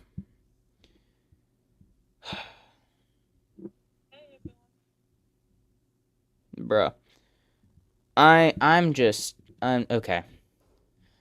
And you can see that it's not, like, actually, that's not supposed to be capitalized. There's not, so that there's issues here. But, oh my word. Wikipedia people need to take a nap sometimes, you know? As you can see, he did obviously have the momentum going into this election. This wasn't super surprising. I easily projected he was going to win. But if you see here, the the latest poll here by Echelon Insights at the beginning of April actually has Turek ahead of Hinson, only by 1, and Walls ahead of Hinson by 2, with 1 undecided percentage point going to Hinson again in the versus Turek battle. But oh yeah, technically they should move this to hypothetical now. Man, this is just oh boy. Wikipedia bros. But yeah, it's as of now, we can just see that Turek is in fact going to be the nominee for the Democrats. And so then we have... Is it still being laggy? It doesn't look like it on my end. That's stupid. Well, alright. Alright, and so there we have that as far as that goes. South Dakota still trudging in votes. Larry Roden is struggling to make much in yet. He's really not, he's really not getting much. Okay, he managed to pull off a win in these two. So if he's able to win most of the western counties and then push a little bit into the eastern ones, then he might have a shot. But I really don't know if it's going to be... Okay, YouTube, you can shut up. You have no idea what you're talking about. 0 drop frames were just about 10,000 kilobits per second. I have no idea what it's talking about. There's stupid yellow warnings. Go away from my screen. And the opposition seems a little split, but I mean, he's still third place, but he's not down by much. So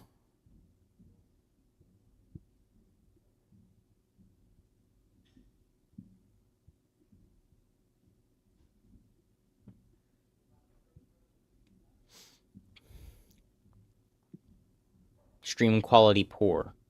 I have no idea what it's talking about. Are any of you guys having quality issues? I literally have no... Okay, I don't even... I'm gonna just keep going. New Jersey. Really nothing interesting. Iowa Senate. Josh Turek is officially nominated.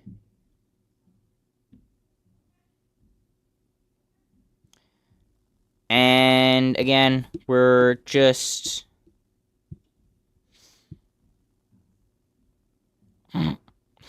We're just waiting on anything else.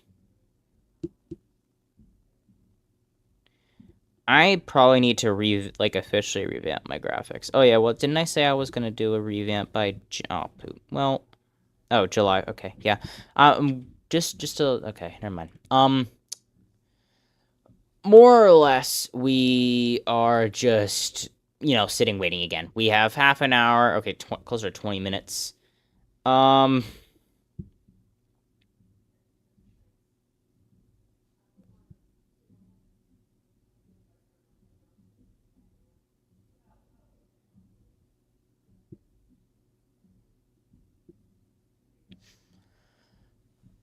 Okay, so let's see if we can maybe get election day. Okay, early voting, don't have anything in yet.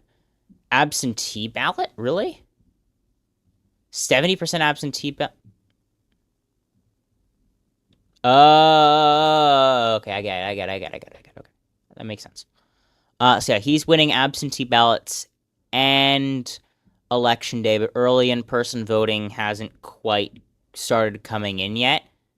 Okay.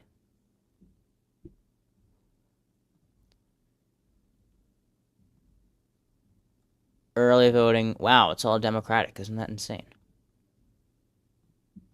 Most of it's coming from Polk. Not surprised, though. That is the only...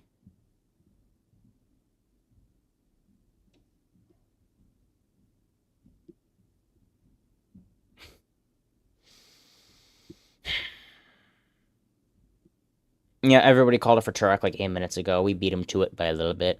So, we're good. We're good like that. Nobody primaried Gottheimer. Interesting.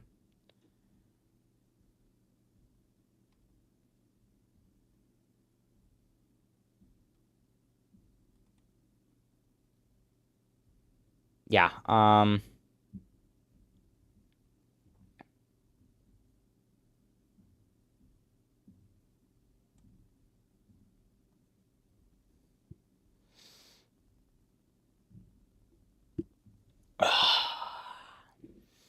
gonna take a quick little stretch break here. Don't you guys go anywhere. I'll literally be back in like 2 minutes. So I'll be back in like 2 minutes. I'll be right back.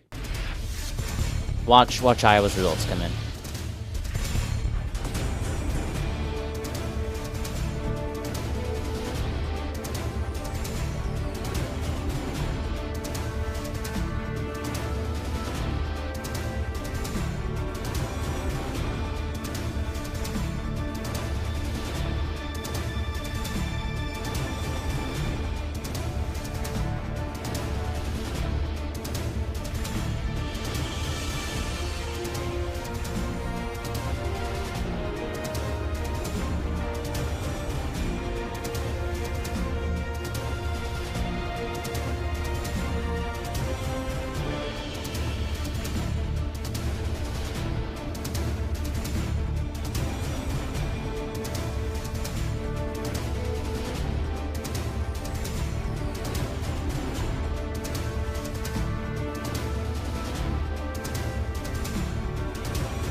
Alright, we are back. So this is, if you want to know, it is Decision Desk HQ, votes.decisiondeskhq.com. If you don't want to sign up, then, oh, there we go. There is finally a county that Zach Walls is winning. But they want you to sign up in order to get unlimited access or whatever. So to make things easier, I can just look at whatever race you want me to, because I don't really got much else to do right now. There's not all that much happening as of right now, so if you want me to pull up a race, then feel free to ask.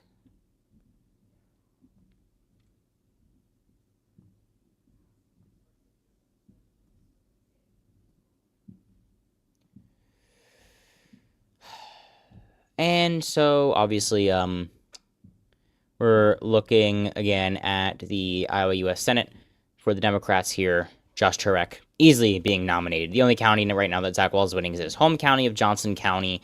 This is where his state's Senate district is. It's like this northern chunk out of Iowa City. Very safe. Harris won it by like 30 points. So.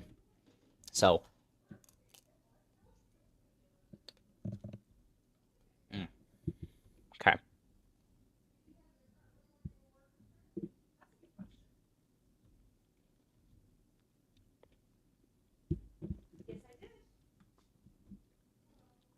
Anyway. Still nothing. That's Central Des Moines. I'm dumb. Warren, that's like Southern Des Moines. And you kind of have like Jasper, Poweshiek, Tama. These are kind of like suburban, exurban core counties.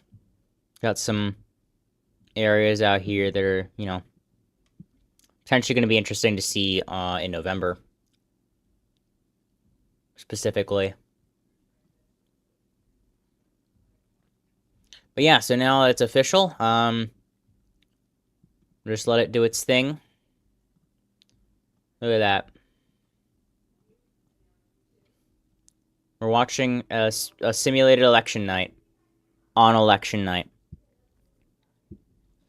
If this isn't meta, I don't know what is.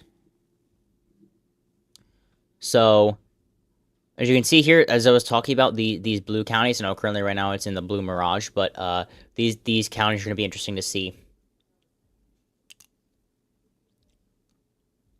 As it wears off, Hinson is going to start leading in all of those counties and pull into the lead.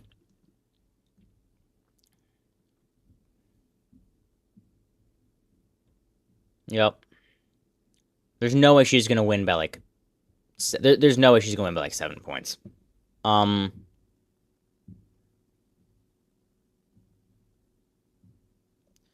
This map makes no sense. Right, it still has the 2024 margins all messed up. Which is incredibly irritating.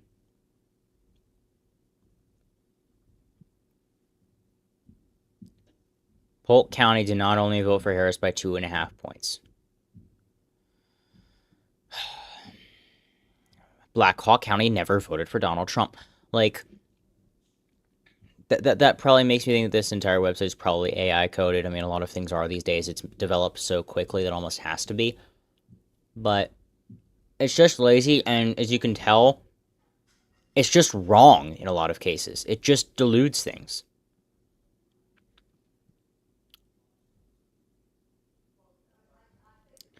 But yeah, now, I don't know, that they typically don't replace their placeholders for a little bit. But both of the nominees have been selected at this point. Just waiting on Montana at 10 p.m. Okay, we're actually about a quarter in. Larry Roden is pulled into second place. Doing a lot better in the western parts of the state. I wonder if he does pretty well in the capital Pierre.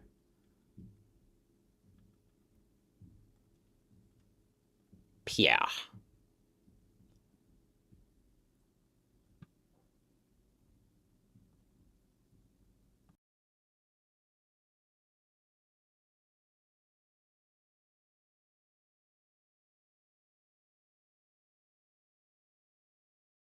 Doden doing better in the northeastern chunks. These are like slightly Democratic areas. Look back in 2008, they very strongly voted for Obama. They also voted for Sutton in 2018. And some of these residual Democratic support areas back from like 1992. Even before that, 64, I mean, like 60, 64, 68, 72 even. 1972, this was Richard Nixon. This was huge Democratic blown out year. And Nixon only won South Dakota by 8.5, which is insane. Carter narrowly loses it to Ford. 1976 was so weird, because if Carter lost Ohio, he loses the election. But also Ford only narrowly won tons of other states. It could have been it was pretty close to an absolute blowout for Carter. And considering how quickly Carter blundered basically everything, it was insane. 1976 is probably one of the most interesting elections in American history. I might honestly make an entire fun extra video on it because it's 50 years ago now. And so 1980 then, 30 points. All these flipped heavily against him. 2 Democratic counties, not surprised. Not much better. 1988 comes back, 92 very strong, 96 pretty strong, 2000 kind of gone, 2004 actually comes back for Kerry, 2008 for Obama, and then they finally completely collapse. You can still see there's a little bit there, right? You're talking about like 60, 65, 60 here, quote-unquote only 23, 24, 27, 30. They still do kind of exist. It's just not as clear as it was when, you only have Obama losing the state by 9. 8? 8.5. Right in the middle. Yep.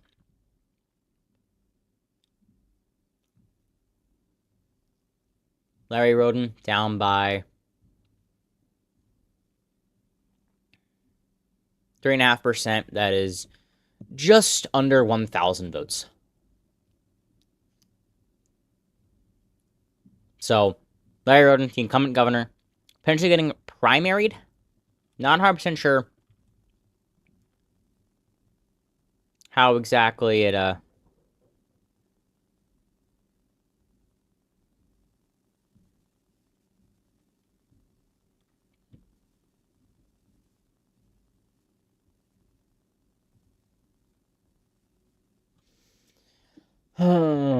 Okay, well, at the moment,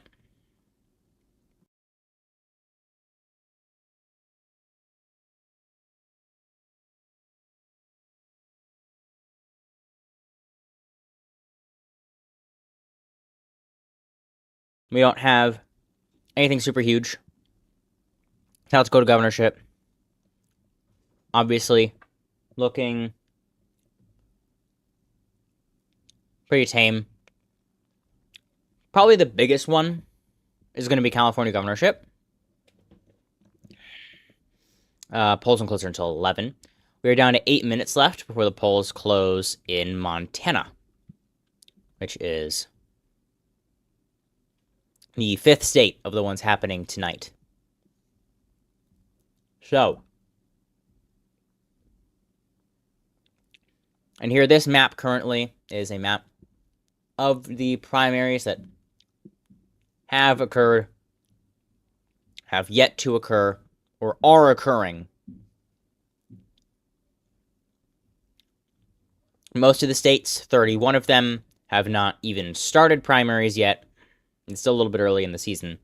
And technically, DC, I'm pretty sure, does actually have its primaries tonight. Then you have this lighter color, which is Louisiana, Alabama, and Georgia, which means they have runoffs outstanding. Then, of course, blue is happening right now, and black is completely done. So, 10 states are completely done their primaries already. Texas even finished its runoffs. So,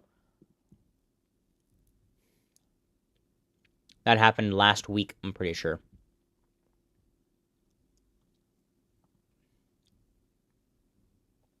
Yeah, just 1 week ago, which is insane.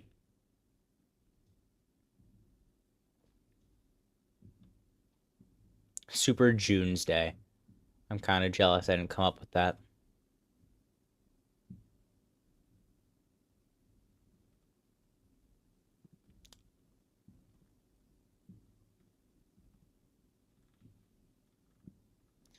I'm kind of jealous I didn't come up with that first.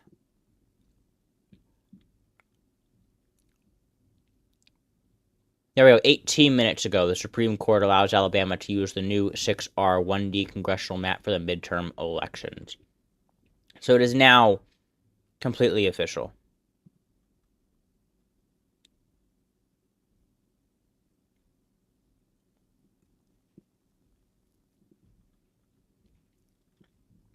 So, yeah, this is not going to be the map in Alabama. I wonder if the Wikipedia bros are already on it. Nope. Not yet. Wow. I'm actually shocked. Apparently the news broke half an hour ago. I'm surprised that they have not fixed it yet. Concerning that they literally had Josh Turek being nominated in literally like 15 seconds. And again, here is the redistricting war. If you want to see this, you can go to redistricting.electiontimenews.com and get a full rundown of everything. Now, that is done. We are just down to a hold-off in Missouri. Ballot referendum. Essentially, at this point, we're looking like the Secretary of State's just not going to let the referendum go because he doesn't want it to. Which is scummy, but...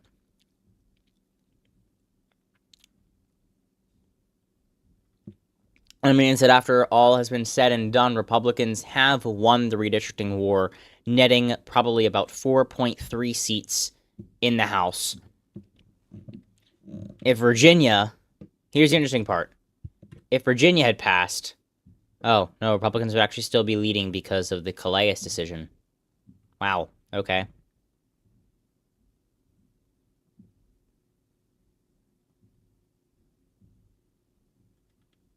That's not updating for some reason. I don't know why.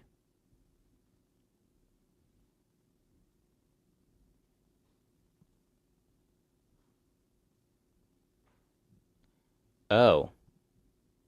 It's not. This is stupid. Do I have to update all of these to include the extra bits? I am actually mad. Okay, well... Anyway.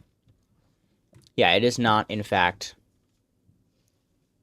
Wow, look at that bar, yeah.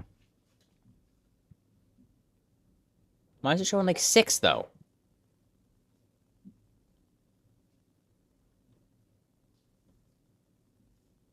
Oh, that's intended seats. That's 5, yeah. But still, it should only be 5. Why is it all the way up here? I am so confused on what on earth's going on here. Anyway, this used to work, right? Once upon a time, it did.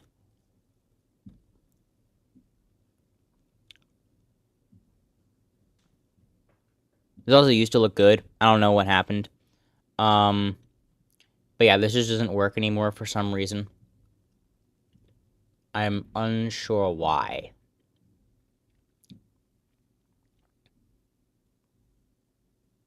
Yeah, considering that Democrats only now gained seats in Utah and California, they really just end up getting like 1-1-1-1-1-1 the whole way down. So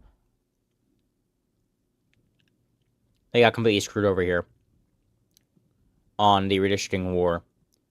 But 2020 is a different story. I think they're going to get a lot more. New York is getting opened up there. That bill proposed today in the New York State Assembly. New Jersey might be there. The Democrats are definitely going to try Virginia again. Indiana, probably going to happen because those state senators got primaried. All but one of them. Illinois, probably going to do it too. Kansas, I think no. Oregon, I think no. Wisconsin almost certainly will.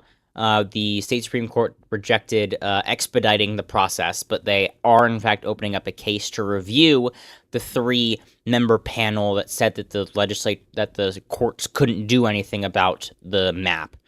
So that's opened up for 2028.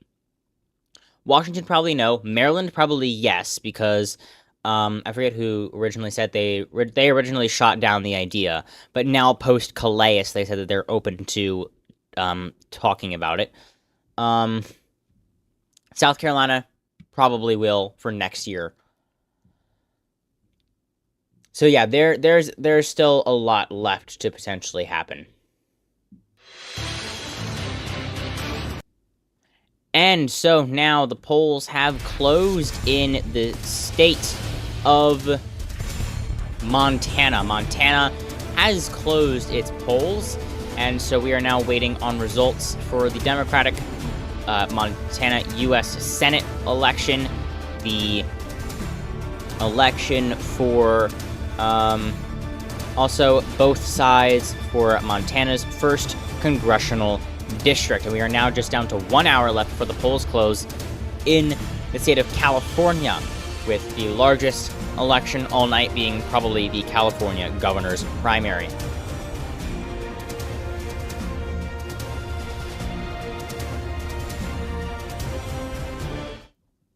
So, again, probably not going to be anything, absurdly ridiculous happening in 2028, just a few more expected states. But,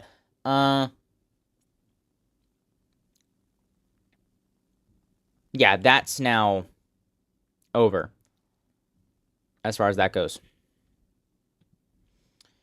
Larry Roden still holding on to second place, about 28% reporting. And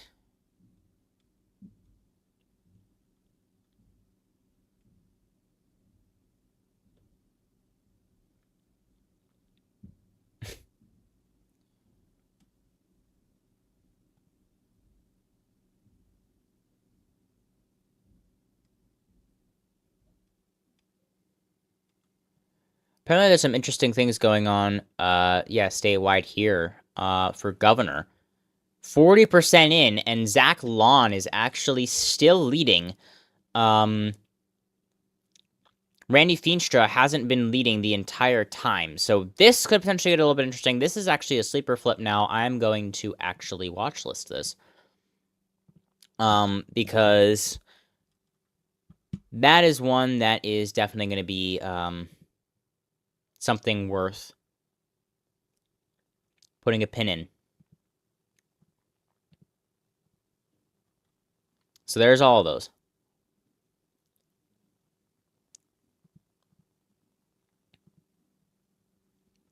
I mean, he's not behind by much, but the fact that Lon is winning with 41% reporting is surprising, to say the least.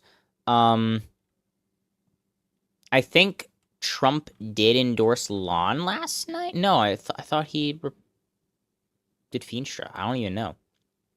Candidates must win at least 35% of the vote, or the race goes to a nominating convention instead of a runoff primary.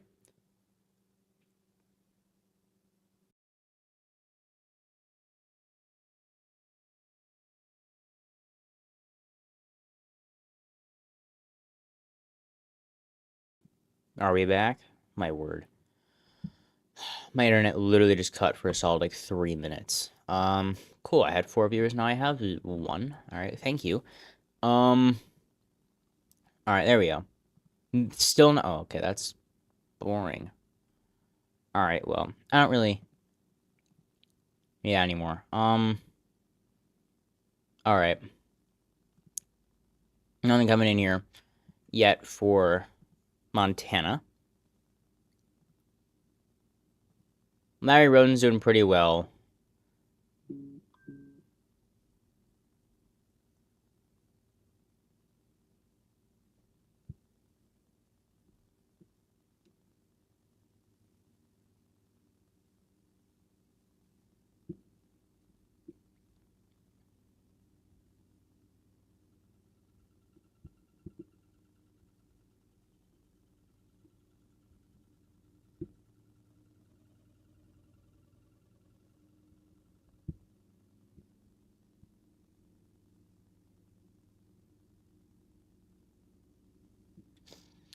So, I mean, I don't really see like any distinct bases for any of these candidates as of right now. It's just like kind of being strewn across the state. Except Roden's definitely doing well in the more western parts of the state. And, excuse me. So,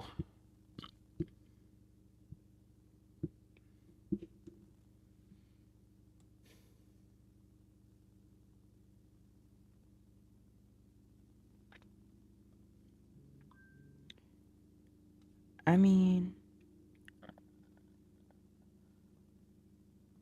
where is the. That's not. Oh, I'm an idiot. There we go. That's our window. Okay. Um, as of right now, still waiting. Still got a solid bit left in for Los Angeles. 750,000 votes expected.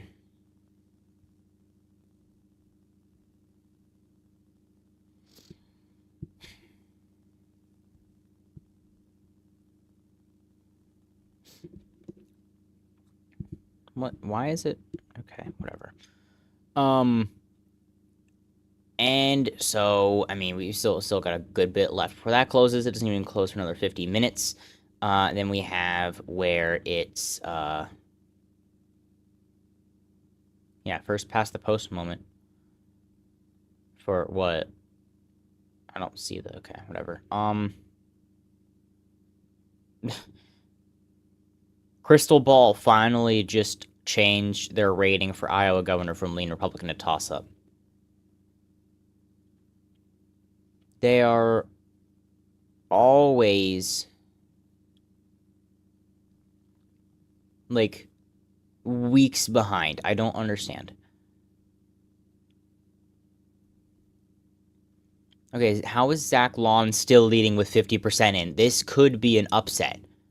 This could legitimately just straight up be an upset. Randy Feenstra might lose the nomination for governor, which is honestly insane. I don't know how he would have pulled this together. Oh my word, now he's starting to pull in the driftless area too. What is going on here? All right, so oh, there we go. There we go. There's the first results. Oh wow, okay. So in the Democratic like southern region here, Alani Bankhead is leading, and so yeah, I don't like how they don't actually show those for some reason. And so, oh wow, okay, most of it's out of Missoula, a good bit out of Gallatin, a bit out of Flathead, not much out of Silverbow. That's more like a tiny one. Broadwater mostly in.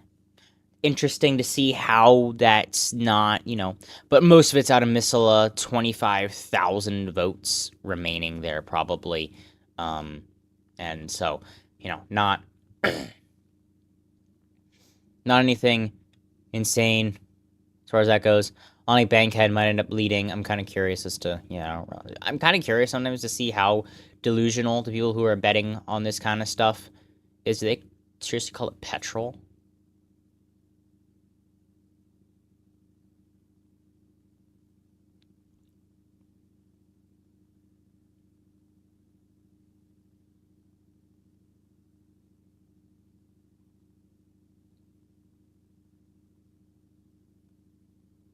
I don't know. Anyway, 9 in 10 chance of winning the House. Then it's a toss-up. Yep, that sounds about right, though.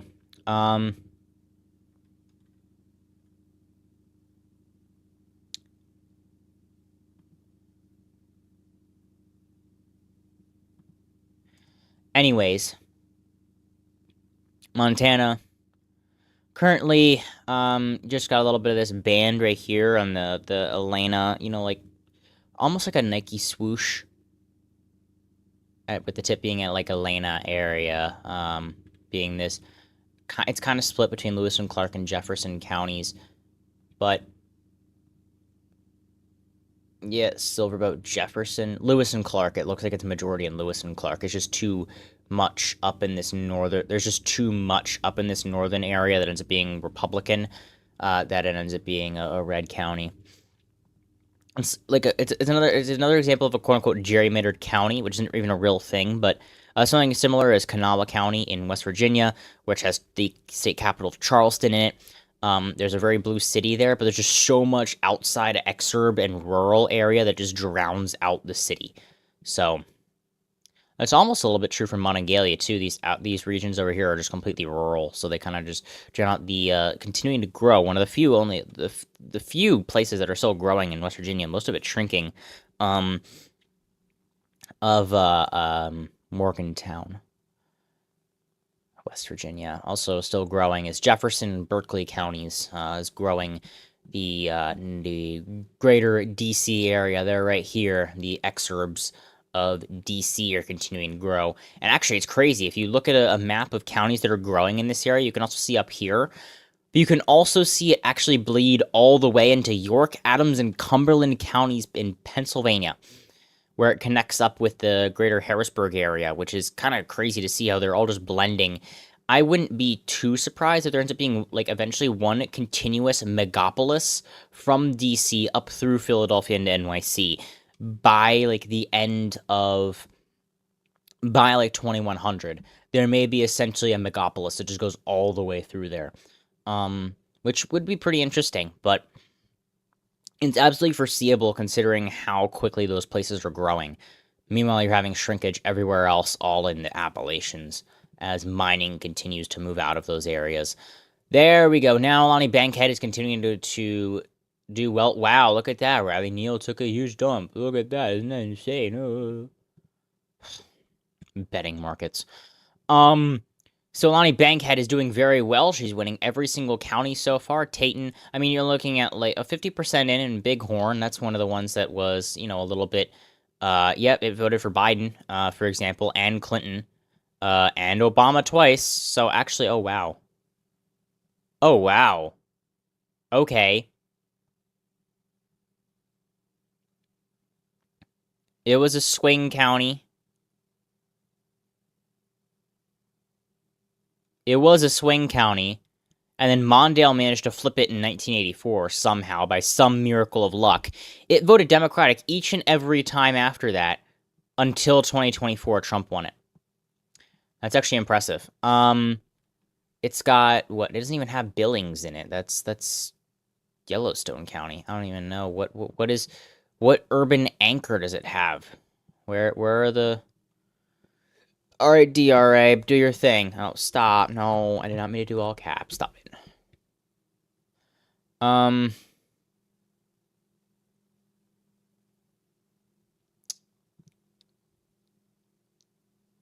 Doesn't really matter what I use, but let me just use congressional just so we can look at the congressional districts while we're at it. And specifically, I'm going to look at the 2024 data and also look at precincts and have county lines on here. There we go. So here it is. There's the answer. Native American Reservation. That works. Yep, we got Crow Agency. Hardin, that's probably what made the county go red, was a shift in Hardin. If we look at swing from president to president. Yep, that Hardin area, that's going to shift. That's interesting, though. Port Smith got these areas here. Wow, precinct number 10 and precinct number 25. Look at that. Very creatively named. But we do have some precincts here that actually shifted to the left. Outer Billings, not surprised, but inner Billings shifted to the right. Makes sense.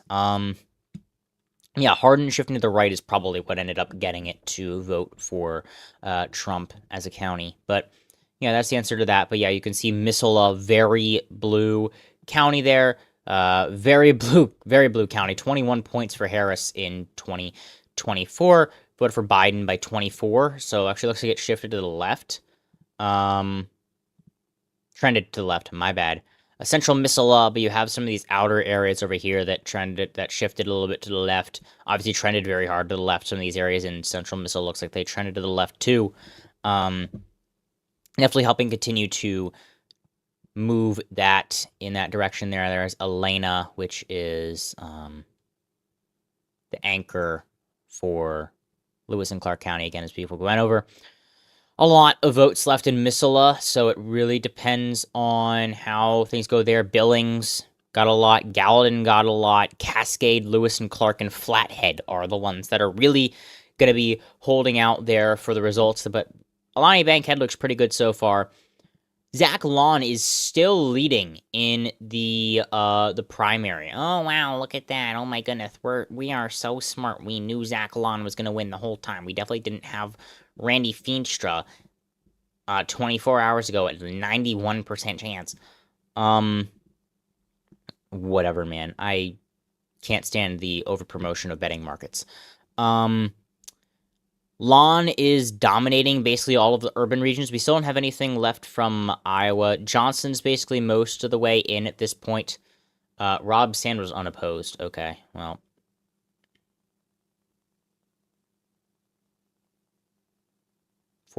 I'm curious. 43,000 votes. 22,000? It's actually still like... Wait, so 22,000. Oh, wow. Okay, yeah, that's complete drop-off in turnout. Holy cow. Like, I get A, it's a midterm, and B, it's primaries, but that's a bit much.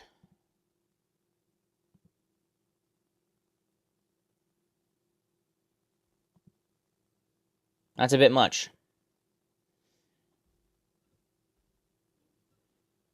Hamwai actually has done very well so far. He actually started flipping more counties and has been doing much better, so. Alright. And, oh, I missed this. Vote Hub and DDHQ projected that Christina Bohannon has won the nomination for the 1st district. She is now going to face off against Representative Marionette Miller Meeks, who won by just over a point in 2024. Bohannon starts off being favored by a lean margin, probably about like 4 points. If we look at the... Oh, that's the wrong thing. If we look at the margin based off the expected national environment... Oh, I have to go find the PVI for these. That's going to be so fun. Because it definitely wasn't fun enough as is scrolling through the page on the PVI website as is, and then also the split ticket war rating. Oh my word. Iowa's first 1.1%, just based off of the margin alone from the PVI. It's expected to be 1.1%. So then you put in the war rating, which is atrocious, right? 11 points to the Democrats for the war rating, and Iowa's first. That means that Marionette Miller Meeks underperformed expectations by 11 percentage points. If you add that in, the Democrat would win by a safe margin. It's not going to end up happening. But, wow, that's brutal. Then you do compared to PVI expectation. Yeah, it voted to the left of the nation as a whole. That shouldn't happen. The district... On the presidential level, Trump won it by 8. So that voted to the right of the nation by 6.5. That's a good bit of disparity there between those two. So the concern, obviously, is going to be, oh, how did that happen? Marionette Miller Meeks is actually a very weak candidate in quite a few ways. So I think she's almost certainly going to lose this cycle, and it might even be better for the Republicans that way, just to have her gone.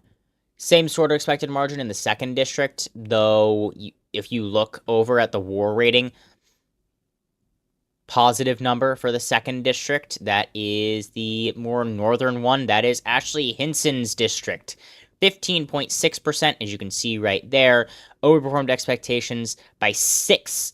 So that means the expected performance there is now 5 points. So pure PVI plus war is actually 1.7%. So that would be a tilt margin in that district, which is kind of what we have right here. It depends on how strong of a candidate they ended up nominating. Iowa House 2, Lindsey James versus Joe Mitchell. Those are going to be the two candidates there that are running for Ashley Hinson's district. They're going to be being relatively competitive. There's a chance the Democrats might be able to pick it off, kind of like what they did in 2018, which is where they basically ran the board. But it's, and with Sand at the top of the ticket, this helped with Hubble.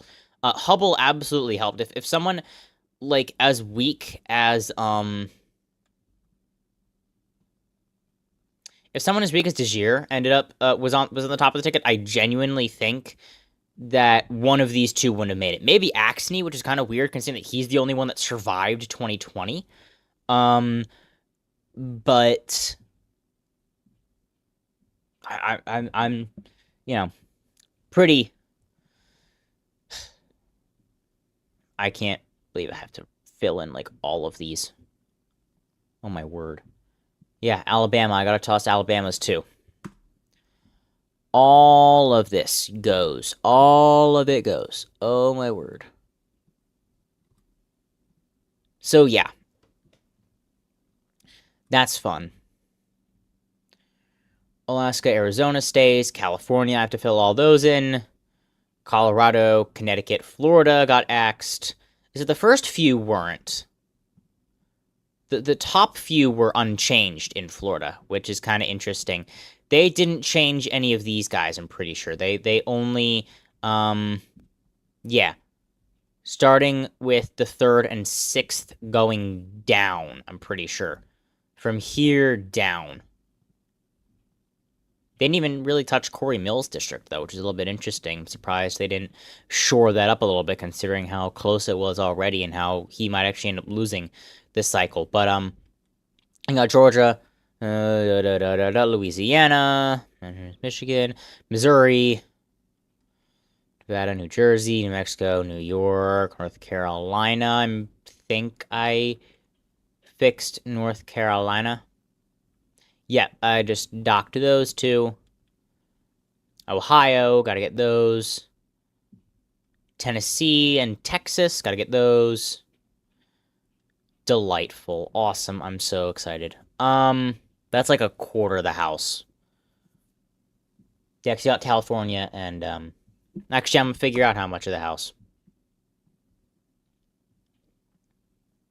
Wait, there it is. And then... Oh, I can't just do -2? I thought there was a way I could do that. There we go. Let's figure out how much of the house has been redistricted in this cycle. Ah!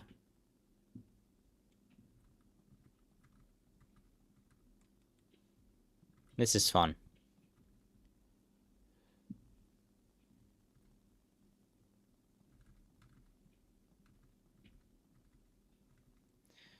So, basically, all we're waiting on now is California, which closes in half an hour or so. We have a matchup, and that is a nonpartisan two-candidate move on to the general primary. And so with that, there we go. Not really need a party necessarily. I just need, like, a color to signify that they did redistrict. And I'm going to do something funky with, yeah, California did, Texas, Florida, Missouri, Louisiana, Alabama. I mean, like, just running up the board here pretty much. Ohio. Like, you're talking about the biggest states in the country. California, Texas, Florida, not New York, not Pennsylvania, not Illinois, Ohio, not Georgia, not yes, North Carolina, no Michigan, and then Virginia, then New Jersey, Virginia, Washington, in that order. I think this is all the states that have done it. Yeah. So 168 seats. I mean, not quite, because then you have where, you know, Florida didn't actually touch 1, 2, 3, 4, 5, 6 districts. So technically, that's not actually all that done. They only changed 2. Yeah. I think Alabama, I'm pretty sure that Alabama's map only actually changed like the 4 down here or something.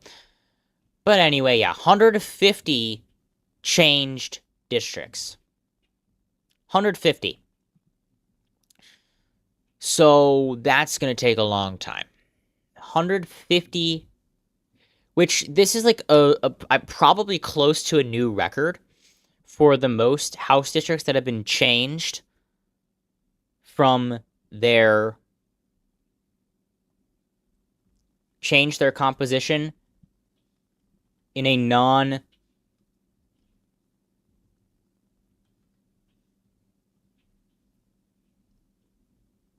wow, I'm completely blanking on the word. Non-census apportionment period, right? Yeah. So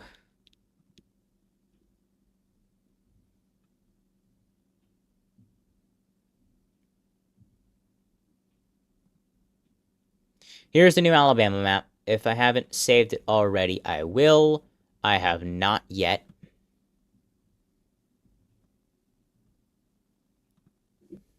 Alabama. Save that in redraw maps. There we go. It is just not loading. That is awesome. I love that for me. I mean, like, is there a rush of people looking at the new map or something? Like, I don't quite get it. All right, let's go back, hop over, see what's happened. Okay, Zach Lawn's lead has increased, and we are now at 2/3 reporting. We may have the largest upset since Anilila Mejia won the primary for New Jersey 11. This was very easily expected to be Representative Randy Feenstra's race to take. He's retiring this year specifically to have what everyone thought would easily win the nomination. And so this is definitely a surprise.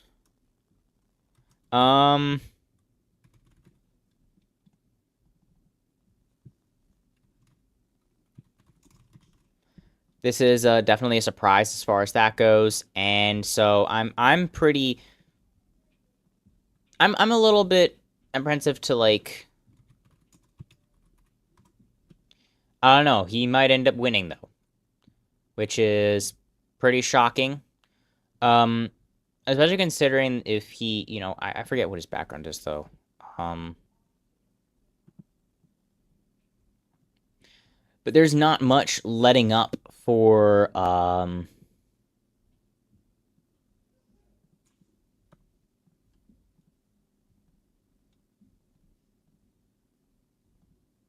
Feenstra necessarily. He's just getting, like, tanked. Oh, look at that. That's fun. Oh yeah, I guess it's the same file. Yeah, okay.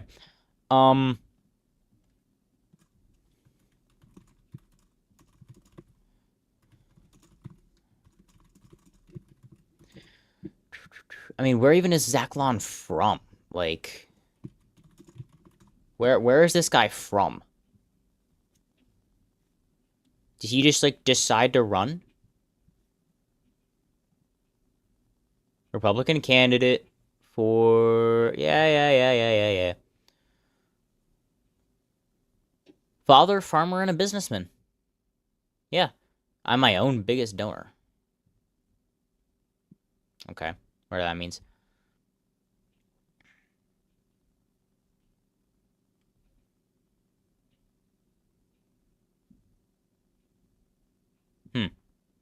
Okay, well, anyway, apparently he's basically just a businessman. I have no idea how he's pulling off a win like that. Um,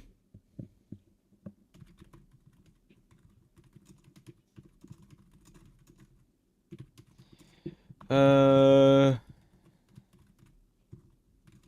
don't think this is necessarily going to benefit things too much. Honestly, considering the war rating of Randy Feenstra's most recent election was actually Democratic beneficial, if Lon is a basically at least a replacement level candidate, this is probably going to end up helping the Republicans, if anybody.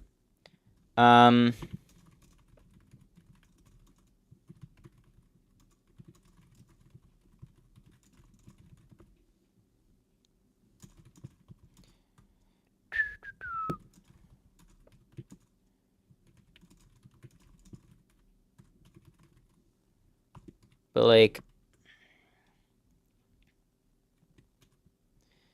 all right, if we're looking at, I mean, Feenstra's doing okay in his own areas. I mean, where's the remaining vote? Okay, there's actually a lot out of Pottawatomie, which is a very fun county name to say, by the way, Pottawatomie. He's only ahead by 3,000 votes. It's gonna be down to the wire here, and I'm 95% sure that it's not one of the runoff states. Don't quote me on that, though.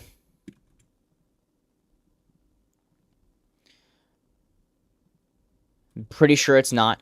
But I think it was that no, Iowa was that they have to win with 35% or more of the vote. If they do not, then they will go to a partisan convention. They don't do runoffs, which is interesting. Okay, the final vote just came in Lynn County, and Lon is still in. Lon won Lynn. Look at that. That's definitely a surprising result for Iowa. Definitely keeping my eye on that. 1.78% lead right now. Leader is Ryan Boosie. Here, I actually don't know how to pronounce his last name. And I mean, he's leading by basically 10%. So now, as far as that goes, Alani Bankhead is still leading. Nothing's coming from Missoula yet. So that's going to be the big vote anchor there. That's the lion's share of the votes that are left is in Missoula. For whoever ends up winning, they're going to need to win there. Lewis and Clark and Cascade are also going to be pretty big. Yellowstone and Flathead. Those are, again, the big ones. Those are all basically about like 10,000 or more votes ahead or left. South Dakota governor, 50% in. Larry Roden, down by 4%. 4.4%. Really trying to, I guess, capitalize on his record here. I have no idea why he's actually being primaried here right now. But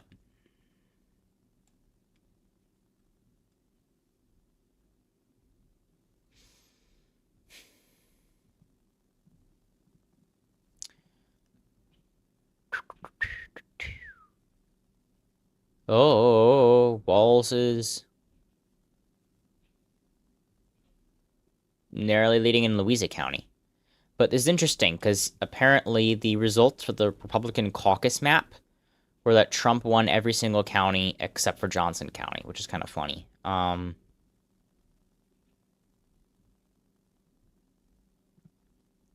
Yeah, this is just really weird. Like, all of them have over 20% of the vote. So they're all just juggling around. Their names are very similar. Again, as I've said multiple times. Doden, Johnson, Hanson, Roden. Like, that's like...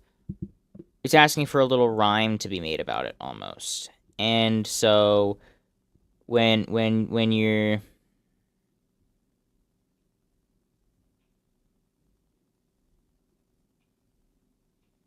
looking at all that, I don't know. It's just confusing to me on why they'd primary him in the first place, how he was weak when he's at plus 28. Maybe not anymore. I mean, this isn't... Should be coming out soon. Should be coming out soon. Let's actually check.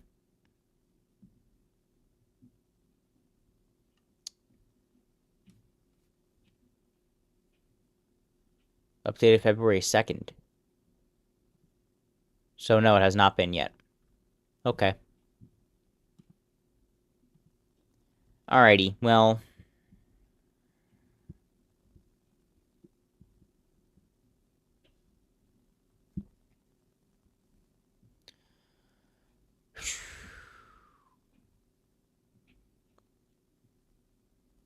I mean, Toby, John, Dusty, and Larry are just such, like...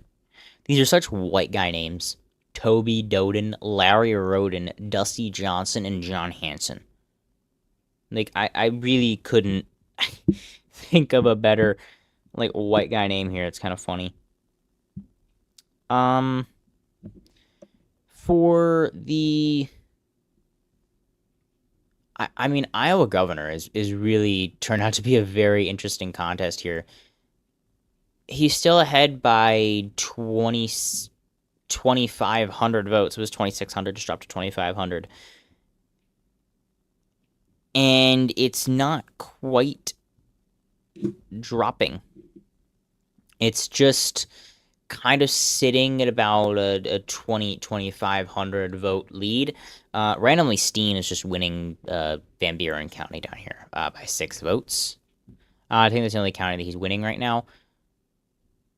Sherman's randomly winning Kossuth County? I don't even know. Whatever. It's...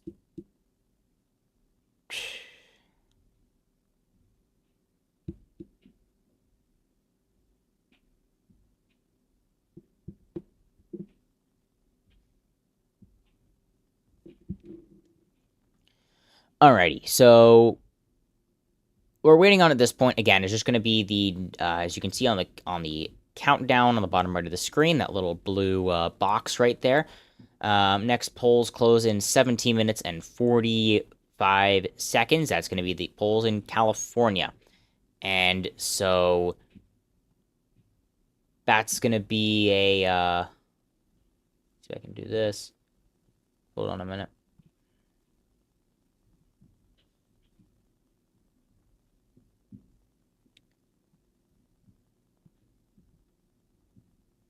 What? I don't know if that really works. Okay, well, never mind. Okay, I was gonna try something, never mind. Lynn County, Johnson, Iowa, Benton. I mean, he's winning like these entire chunks over here. I wouldn't be surprised if all these end up coming in this. It's actually not a terrible shade of yellow, but it's not necessarily appealing either. This shade of yellow for Zach Lawn, which would be a pretty big upset. And, but, I mean, at 78% in, dude, that's brutal. The remaining vote, mostly from Potawatomi, which, 46-19 left. If Phoenix went by 52, wow. Almost none of it's come in yet, though, so that's low sample size. So you have low. I don't really know, man. This isn't really...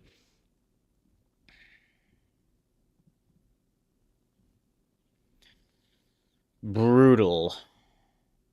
Bankhead is still leading in the Montana Senate election here.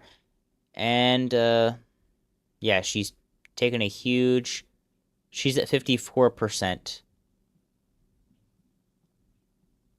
Riley Neal is somehow still at 92 while she's at 54. That makes no sense. That's not how math works. And Bankhead is now leading on Kalshi. They pretend they knew the whole time. They don't Whatever, man. Whatever. Missoula is going to make or break whoever ends up being there.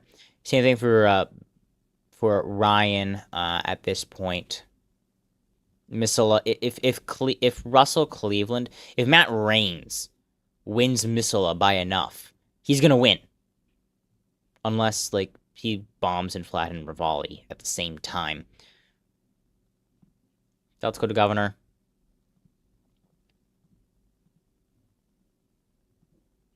Whatever. Toby Doden still leading by about 4%. Nothing absurd. This is just, potentially primarying an incumbent governor. I'm pretty sure this is actually the only incumbent governor that is potentially getting primaried.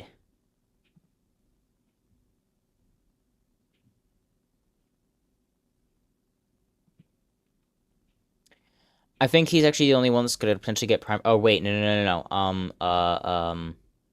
Dan McKee in Rhode Island is almost certainly going to end up getting primaried.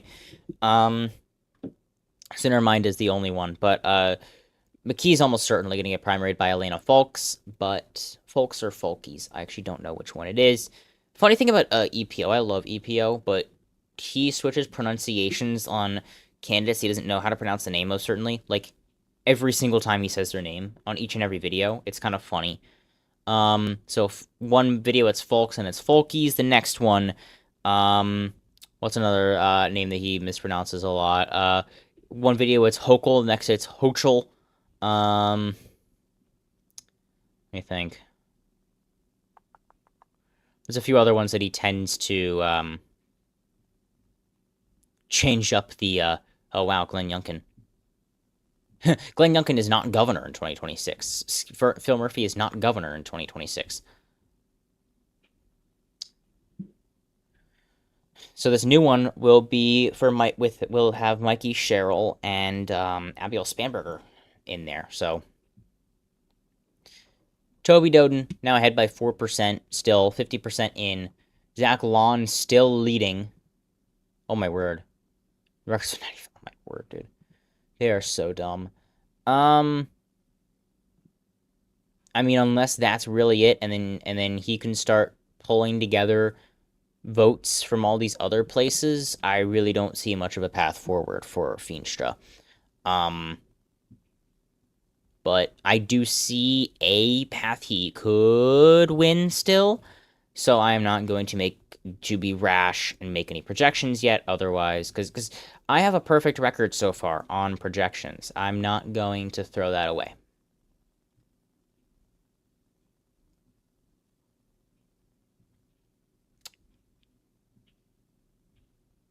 So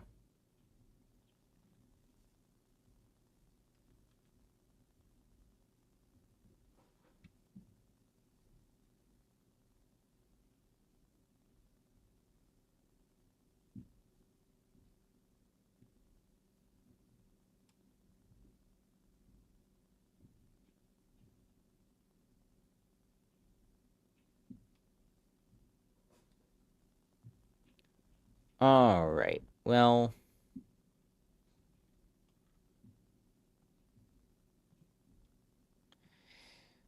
here is probably actually going to potentially be one of the most interesting primary contests. We're now at about 80% reporting, and Lon is still ahead by 1.5%.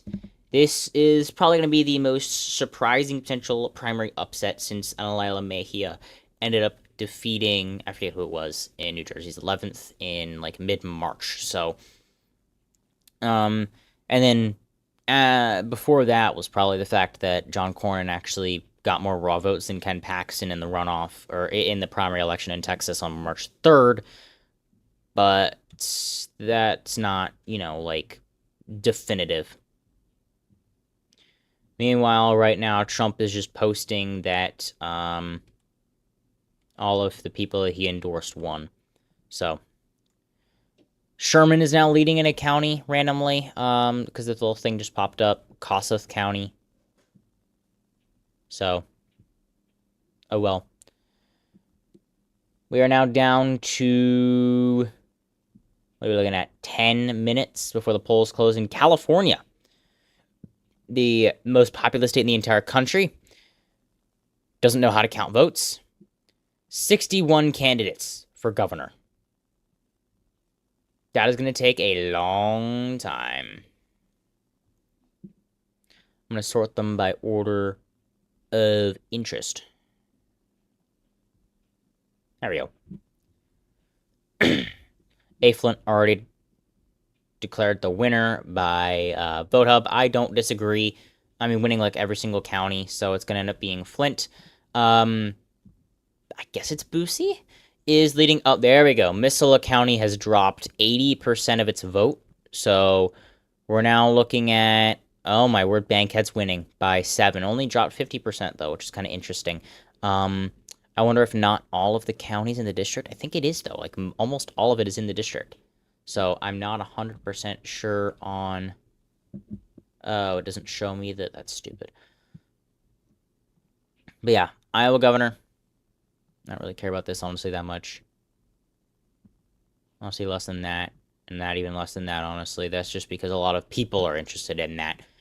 Zach Lawn, still ahead. 81.5% reporting.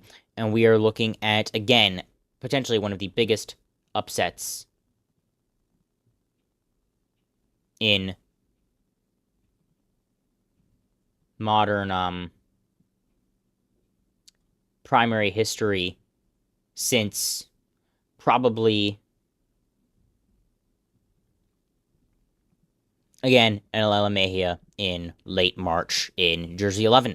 Looking at the Montana U.S. Senate, again, this was another one that wasn't necessarily expected. Riley Neal was expected to generally be the nominee as far as that goes. If we look at the Senate election page for this contest, 81%. Wow. That's really good.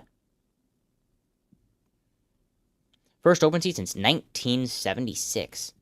Wow. That's crazy. How long have those people been running?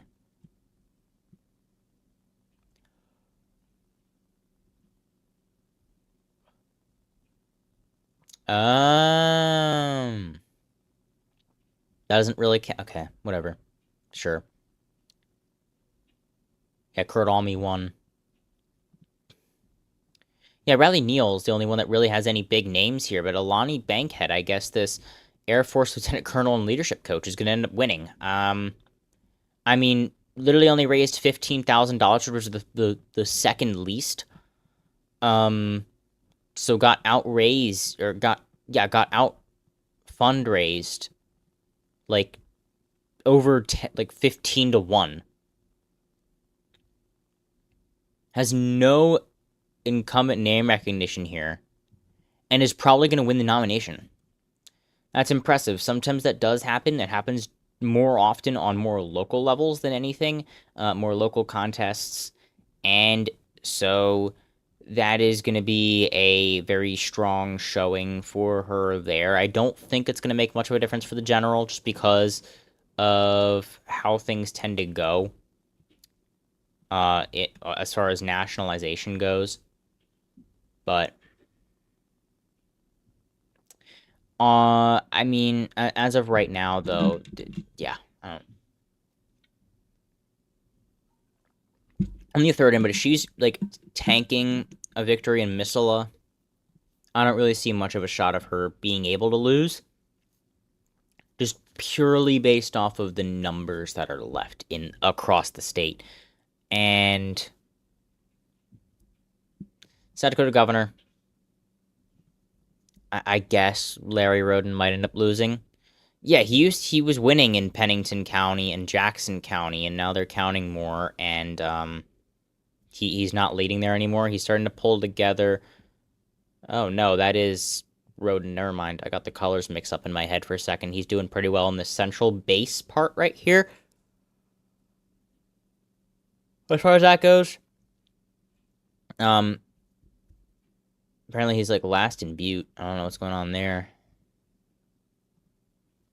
But again, the Four Stooges, pretty much, with the identical names. Busey's going to end up winning the nomination. So we're now down to 6 contests that we are looking at left. And so there's a few others that may be a little bit interesting. If you want to see any of them, feel free to let me know in the chat, and I will absolutely add that to the watch list. Because California is going to take a long time to count votes. I wouldn't be surprised if we don't get the first drop until like 11:20. So, yeah, the polls close in 6 minutes, but do they really? Let's be honest with ourselves here. Do they really? Does it have the impression of it happening? Not really.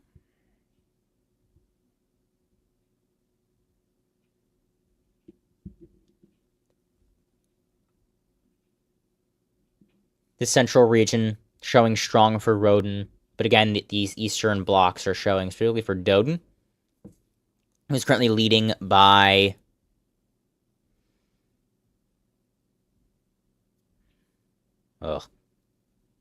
2,800 votes. So, still as of now, not,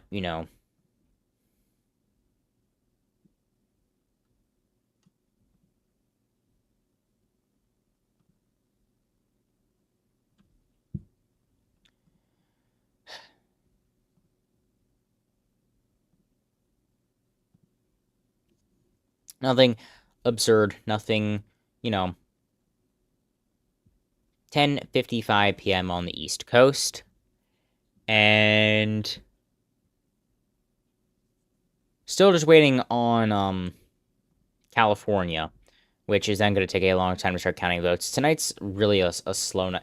I don't know of any nights that aren't going to be slow until official election night. Just because, where's the ballot? There we go. Look at that. It knows exactly what I'm talking about. Yeah, I'm well aware. You guys bomb with ads. Like it's bad. Nevada statewide primary election for some reason is on June 9th, but there's the only interesting one there is in the 2nd congressional district, I believe. 2, right? Yep, 2 for the Republicans. And also for the Democrats, I guess, because that could end up being competitive based on how close it could end up potentially being. But Alabama statewide primary runoff is on the 16th. D.C. is actually on the 16th. DeKalb County, Fulton County. Oh, Georgia statewide primaries are also on the 16th. And the 16th is also Oklahoma. I don't know if I'm really going to start streaming that often. You guys let me know if you want to see that, see me do that. New York is on the 23rd, and South Carolina's runoff. When is South Carolina? Like, period. I must have missed that.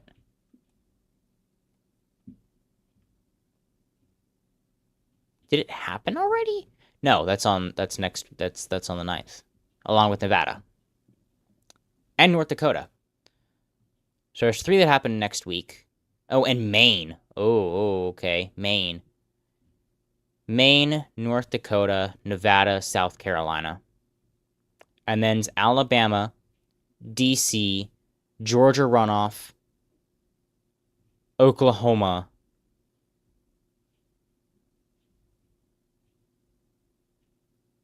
Then the next week is New York, Maryland, South Carolina runoff, Utah.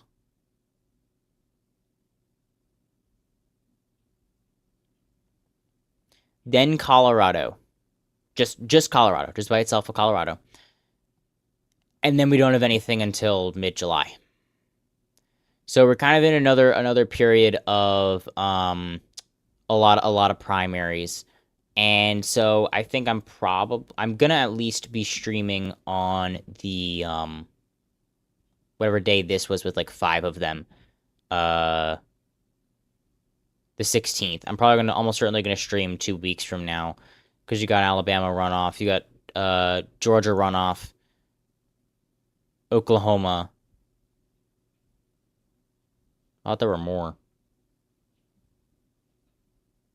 The 23rd, New York, Maryland, Utah. Yeah, those are pretty big. I might not stream next week, though. I'm not 100% sure as of yet. But, and so...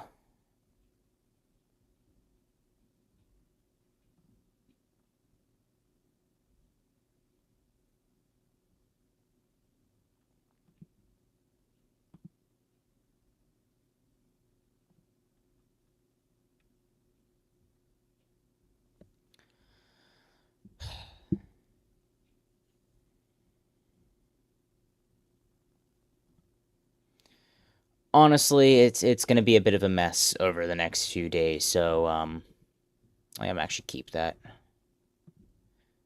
Again, I have no idea why they're primarying Roden. I don't get it. Okay, the polls have just closed in the state of California. California has just closed its polls. So now we are at 11 p.m. on the East Coast. The final polls have closed in the state of California. California has closed its polls. And so now we have the elections for California governor, California U.S. House 1 Special, and Los Angeles Mayor are all going to start coming in. Once those start reporting, we will be making projections as they come in.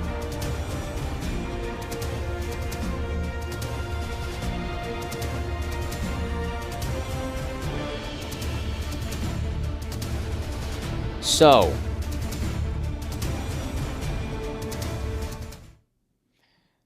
with all of that now in mind there, with the polls closing in California, they're probably not going to have any votes reporting for a long time, honestly, because it's California and they hate elections. They don't like elections in California. They do not like joy and fun and happiness in California. They will happily take a week to count all of the votes in California. I could go on, but generally speaking, there is a pretty strong... Swalwell's still on the ballot. Oh my word, he is. Ugh. That's gonna be interesting to see how much support he gets. I'm actually kind of curious as to how many people will literally vote for, like, you know, if you don't, then good for you. But, oh, why was I zoomed in on Florida? Currently, really, it's just gonna be down to... Oh, wow, we actually have a projection to make at 11:02 p.m. on the East Coast. We can project that in an upset, Iowa Republicans have nominated Zach Lawn, the businessman, to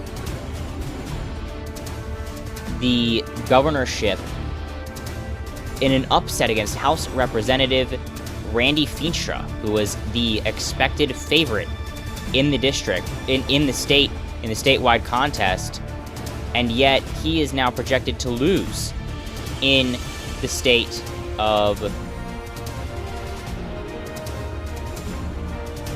Iowa. Now, we're at 93% in, over 95% in now, and Zach Lawn is still in the lead. Looks like there's been a big dump out of Potawatomi, but it's not going to be enough, and that was what we were waiting on.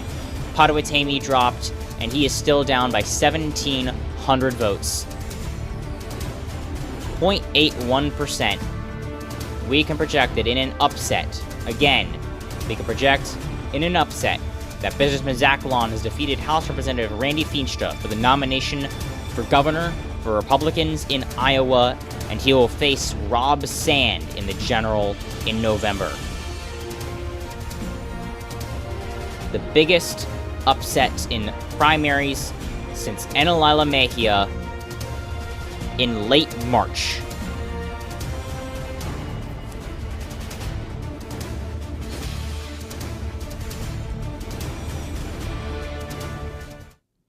So, oh, I forgot to switch to the, oops. So So there was a big drop out of Potawatomi, and it wasn't enough. He's still down by 1,700 votes, and he's going to net, what is that? 40 out of Cass, like 20 out of Woodbury, minimal amounts out of here, and then you still have these which are probably going to go for lawn. I don't know why they're actually being conservative now out of nowhere. That makes no sense. I guess they just don't want to be the ones to incorrectly call an upset, but it's pretty clear at this point that lawn has won. So, wow.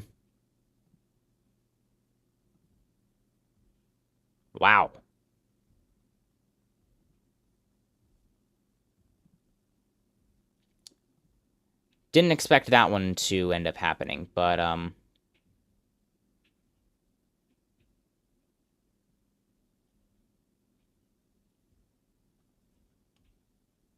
there we go. California governor results have just dropped. We have a county drop out of Napa County, which voted for Harris by 35 percentage points. And we can see, oh, and there's one also out of Solano. Napa, 28% for Hilton, 27 for Becerra, 19 for Steyer. Becerra is leading in Solano County, 28, 24, 20. Becerra, Hilton, Steyer. That county voted for Harris by 23. So the first results are starting to come in California, and I'm actually surprised how quickly they have started coming in. So, wow, people are eating up the Twitter post. I'm surprised.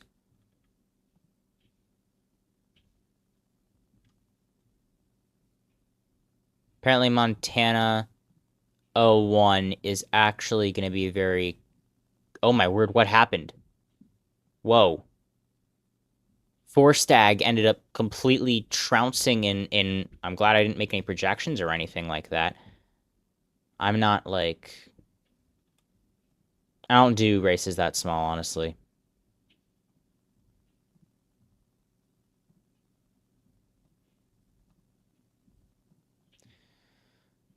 Wow, okay.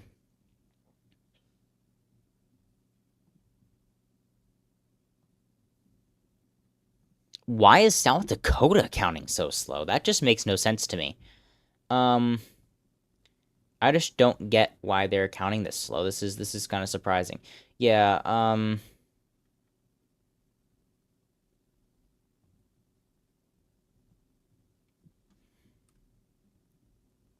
this is just weird.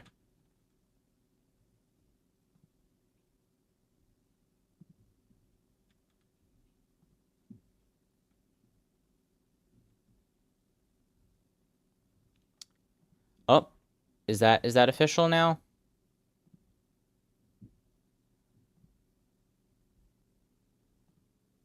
VoteHub has now projected that Larry E. Marker has actually won the Republican primary for U.S. Senate in New Mexico, which means that now the margin is going to be a lot lower because there actually is a proper Republican on the ballot. So now it's going to probably end up being like 13.5 because he still has like, he has like no name recognition. He's coming from basically nowhere. Republicans still completely tanked this election. But if there's an official Republican on the ballot, enough people will vote for him because he is the Republican, that it's not going to be like even 20 plus points. So. Oh, it happened like 40 minutes ago. Anyway.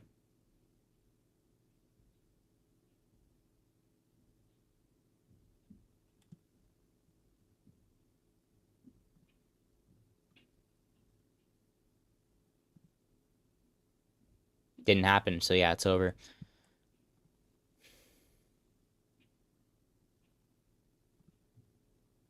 Unless...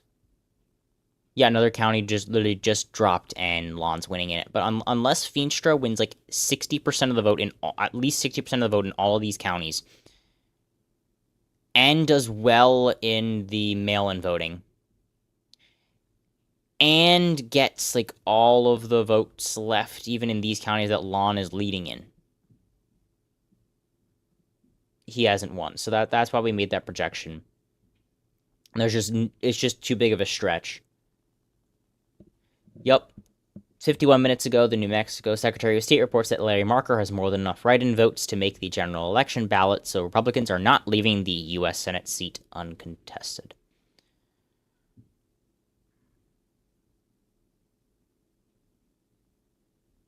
Brutal. Johnson County early vote is only Walls 5644. That's the count that he represents. That is brutal. Oh yeah, this is where Feenstra represents, and he's losing like half of these counties. That's insane, especially considering that he successfully primaried the original representative there. That's kind of weird. 8% in already. This is weird. This is very uncharacteristic California. I'm getting a little concerned. Oh, it's because the like fifth largest county in the entire state dropped half their vote. Okay. Orange County, which is a, south suburban county of Los Angeles, dropped 50% of its vote there, so that's going to end up being pretty strong for the... Whoa. Okay, there we go. Hilton's ahead, but it's probably mostly because of a lot of down-ballot drop-offs there. Swalwell has received 2,701 votes. Dude. I'm so done, man. Steve Hilton is leading with 30.33% of the vote. Oh, they just retracted a county. That Fresno County probably had a miscount issue there. So there is that. There it got dropped again. Hilton 36.5 to 19.7 to whatever. I don't even know.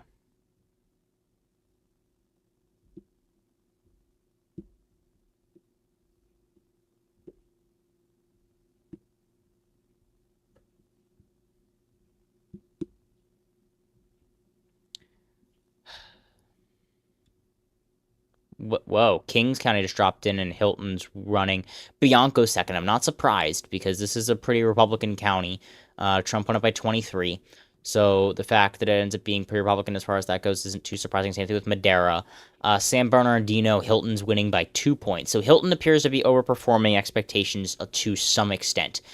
He is leading in the original count. Now, we do have to wait a lot. I would expect that election day vote, believe it or not, is probably going to be basically tied with early vote because a lot of Democrats basically probably still hadn't made up their mind yet. And so they were going, once they had finally decided who they want to vote for, they go in and vote on election day, which makes sense. You don't want to vote unless you know who you're voting for. That's just stupid.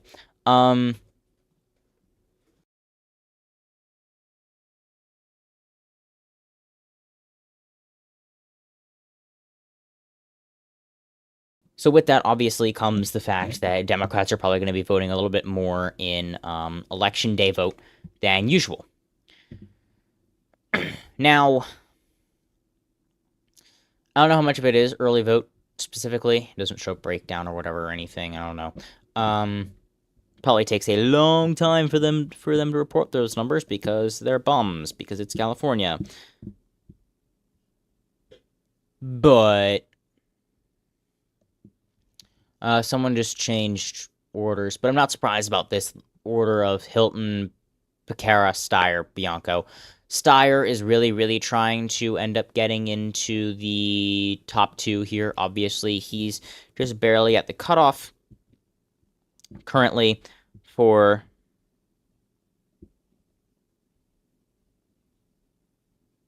potentially being able to be in there. It's just a primary election to get into the general top to progress. So obviously there's going to be a lot waiting on that there.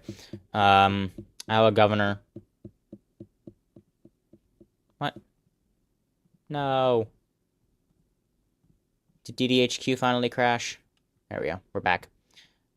These four, we're still just waiting on those four. They're still not gonna probably, like, count much. Okay, Bankhead is now leading. Will you look at that? Wow. Aren't they so smart? They knew all along.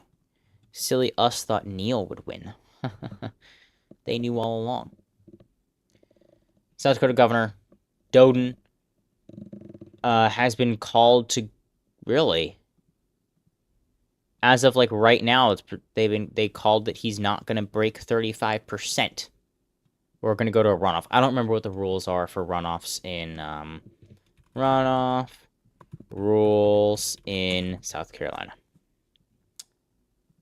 Here we are.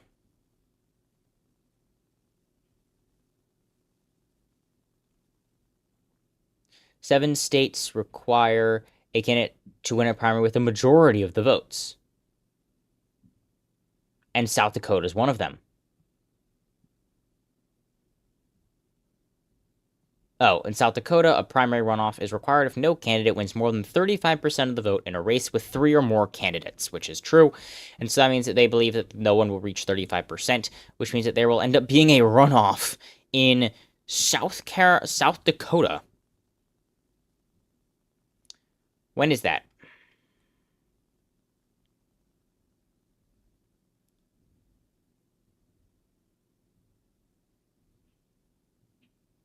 South Dakota Republican State Convention, I guess, is on June 27th. So I guess that's it's going to be June 27th that there's going to be a state convention to decide who will end up being the nominee for governor. That's interesting.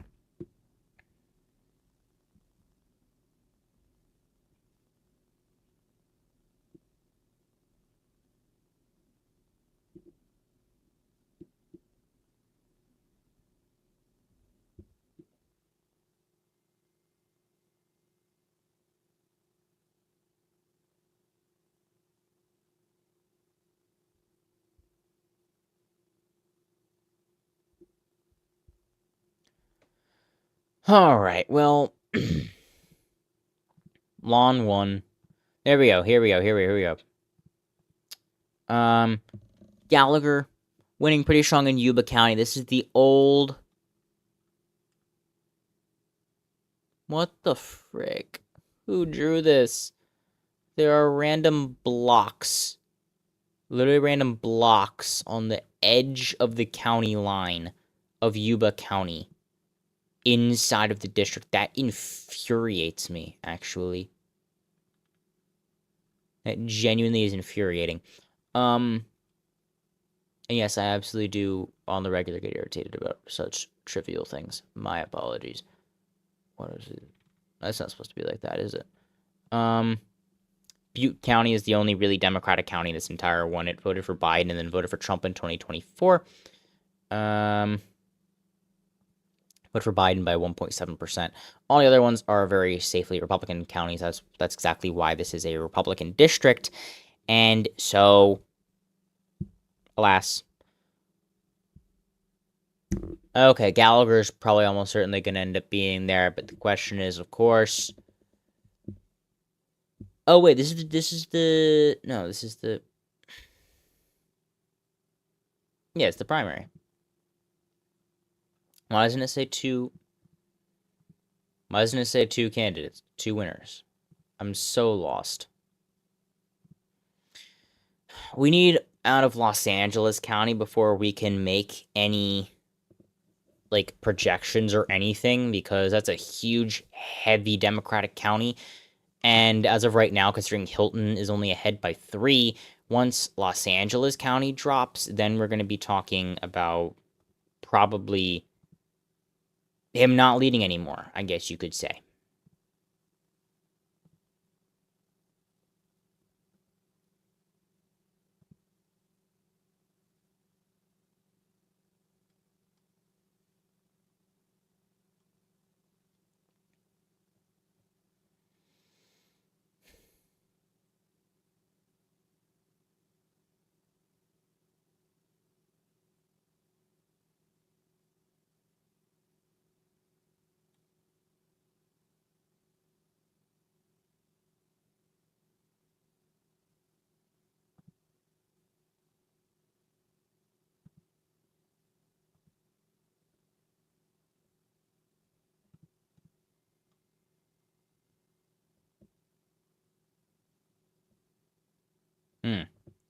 former Representative Steve King.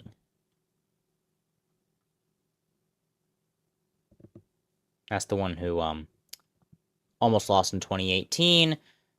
Got primaried by Feenstra, so I guess he might be angry at Feenstra. So he kind of endorsed his opponent, which is a little bit. Oh, Stars Winnebago County, they're Butte County. Oh, that's a reporting error. Never mind. Stars Winnebago County, San Benito. San Benito County.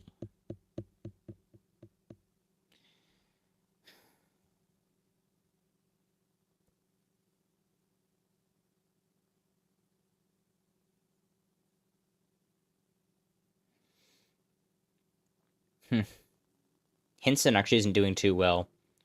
She's only like 78% or something like that in the primary, which is actually pretty surprisingly low. There's Los Angeles. Becerra way ahead, then Steyer, then Hilton, and Becerra has now taken the lead. Steyer is still down at only 20.2%. And so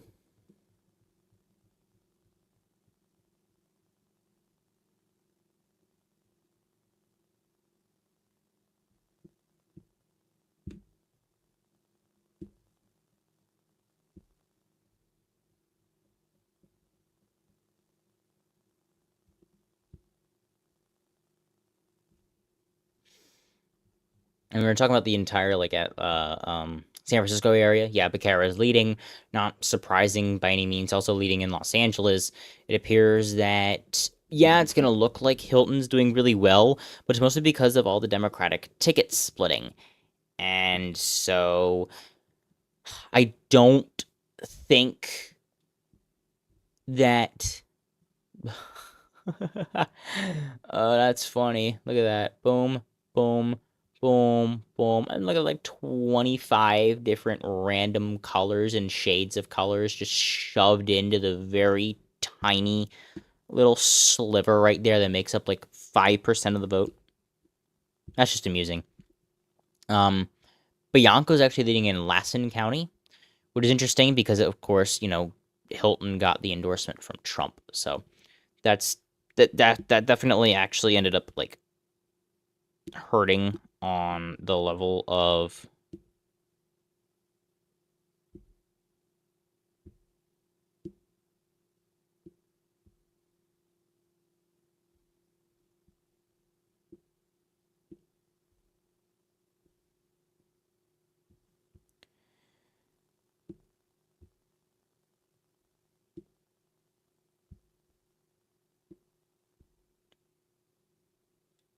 potentially breaking Democrats out or locking them out of yeah. It's not necessarily going to be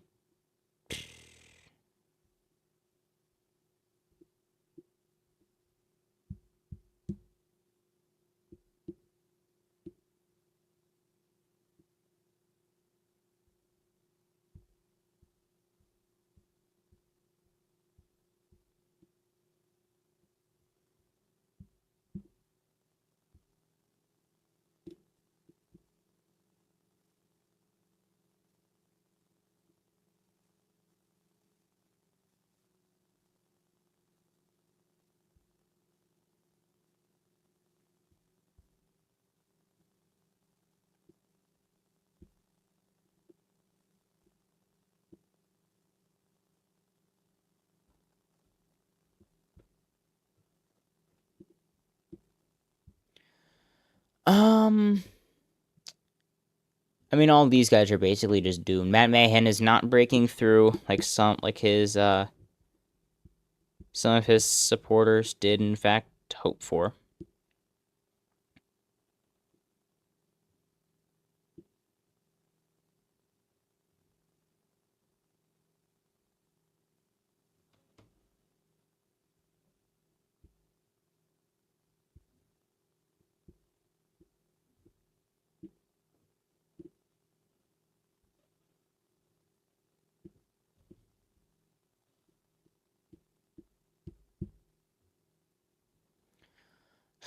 I don't know.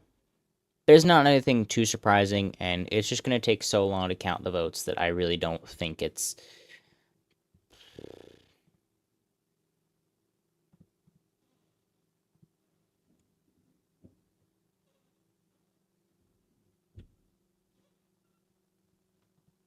I think Bankhead's going to win here. Still only at 50% in, but I mean, the polls will have been closed for an hour and a half.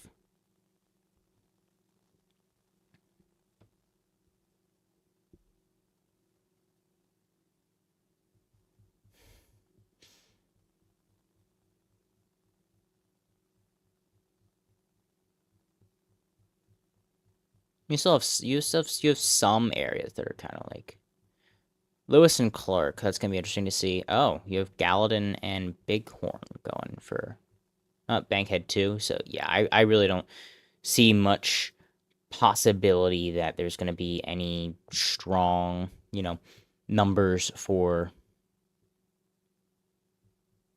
anyone else.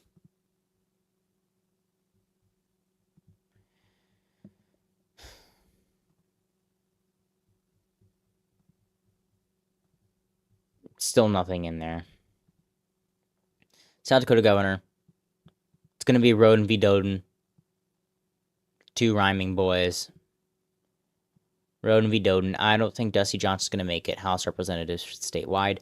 I forget where John Hanson came from, but excuse me.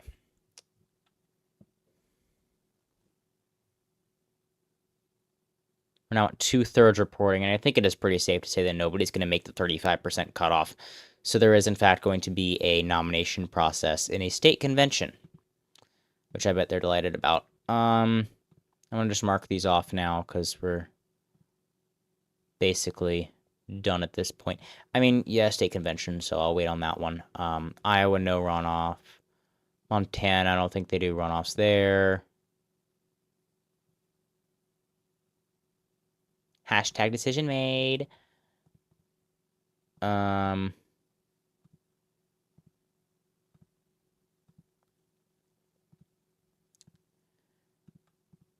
Next up, I forget what's next up already. Next up on the 9th, there's nothing really. On the 9th, you have North Dakota. You have Newark City General Election runoff, whatever. You have Nevada, South Carolina, all on the 9th. Next week, a week from today. I think I've decided that I'm not going to stream next week. Next week's primaries, but I will be streaming the 16th because there we have Alabama's runoff, we have DC, we have Georgia's runoff, right? Alabama's, Georgia's, we have Oklahoma's. There's one other one that was on there. I couldn't find it, but next week, South Carolina, North Dakota, and Nevada. There will, in fact, be a convention to nominate the candidate for governor, because apparently, Larry Broden apparently isn't good enough, and I do not know why they're not.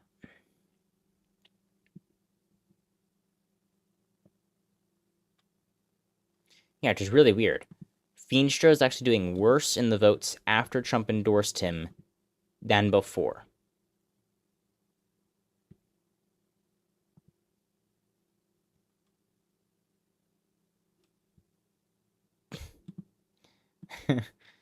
Yeah, Katie Porter will not be the next governor of California. She is 5th place. Only getting 5.3% of the vote, though. Becerra and Hilton are both pulling over 1/4 of the vote. The polls are closed in California, which means we should have the results sometime next month. That is true. That is so true.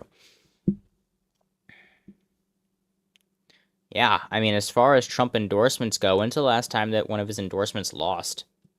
I noticed something that's funny is that Trump had been posting pictures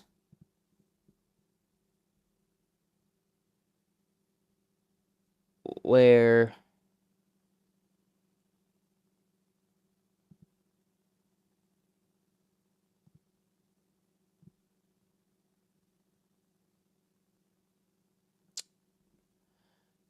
He was talking all about how all of his endorsements are going to win 10, 1040, 1041, 1042, 1043, 1044. Then he posts about the Supreme Court decision in Alabama. Then he posts about EPA boss made criminal referrals alleging Democrats self-dealing in lucrative green energy grants. And then he posted something at 11:06 about someone requesting a full presidential pardon for a congressman. And he's been silent for the past 20 minutes after one of his endorsees loses an election, and I honestly don't think they're not correlated. I don't think they're not correlated. Matter of fact, I think they are directly linked. Because I don't even know when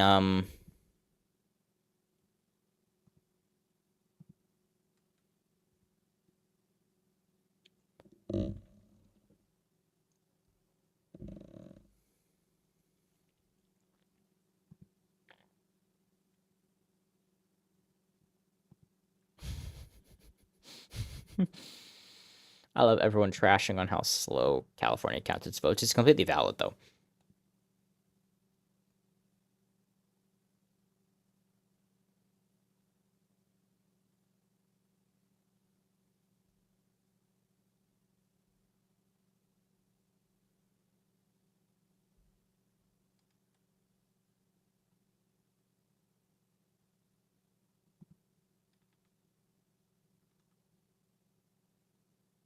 Yeah, literally, California needs to step up its game. It should only actually be, like, taking that long if you have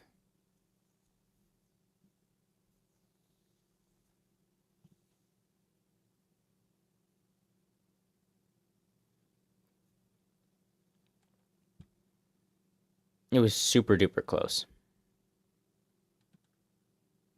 Like, I mean, it would have to be down to, like, the mail-in votes. And even then, it shouldn't even take that long an amount of time. Karen Bass easily leading in the numbers so far for...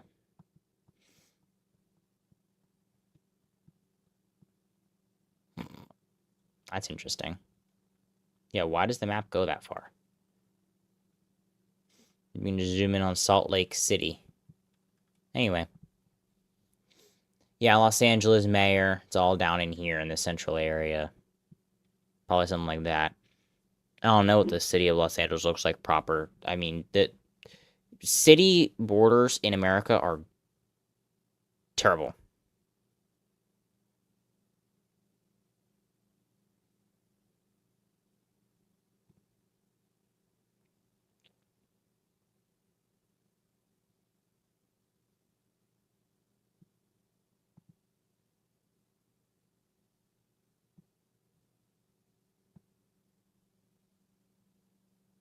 Democrats are set to outvote Republicans in the Iowa primaries, which is pretty big, too. Another potentially disastrous sign for the Republicans. Of course, more Republicans are going to show up on Election Day later this year than...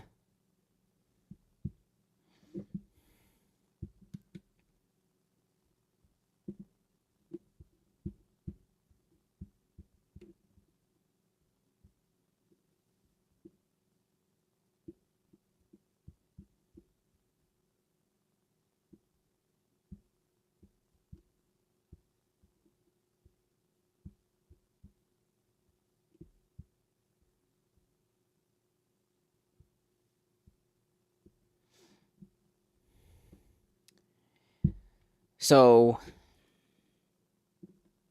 technically they're all nonpartisan, but I mean, like, they're pretty... I forget who the Republican-endorsed candidate is, though. Might be Spencer Pratt. I don't remember. Doesn't say much of anything. They just say, oh yeah, Karen Bass is gonna win. Shocker, whatever. She's the incumbent. Not surprising. Pasadena.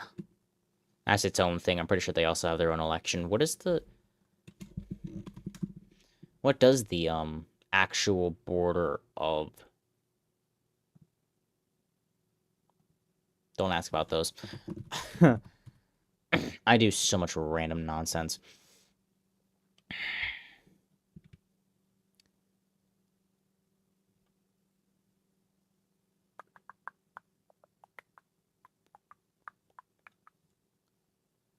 That's the old map. Yeah, as you can see, it's got a few random lines over here for some reason. Disgusting.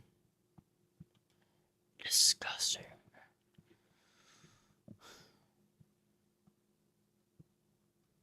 Oh, no, zoom in here. To Le Centro Los Angeles. There we go. There it is. No, no. Alright, it's not actually on the... Okay, so apparently this one random block is not in Los Angeles. Because why not? And you have this... is Central Los Angeles. This is Los Angeles. Why? See, this is what I told y'all guys. Atrocious. Los and the proper Los Angeles. See, here it is. This mass. This... Oh, wait. Does it actually go all the way out here? Oh, my word. That's not the border. It keeps going.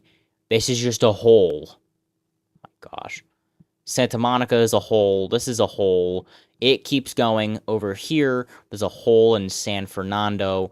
And then it goes out over here. There's a random... No, that's... Okay. And then it goes out over there. It has a hole in Burbank and a random little hole right here, which is probably part of Burbank, because why not? And then, yeah, I hate American City. If you want to rage bait yourself, go out and... That's weird. That's the only... Oh, primary election data set. Why is there a primary election data set? That's weird.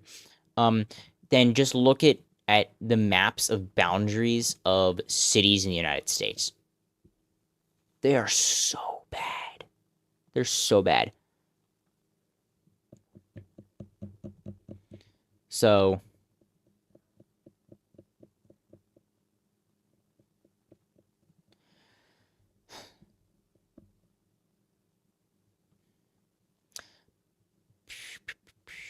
Bianco's actually doing very well so far. No, actually not really.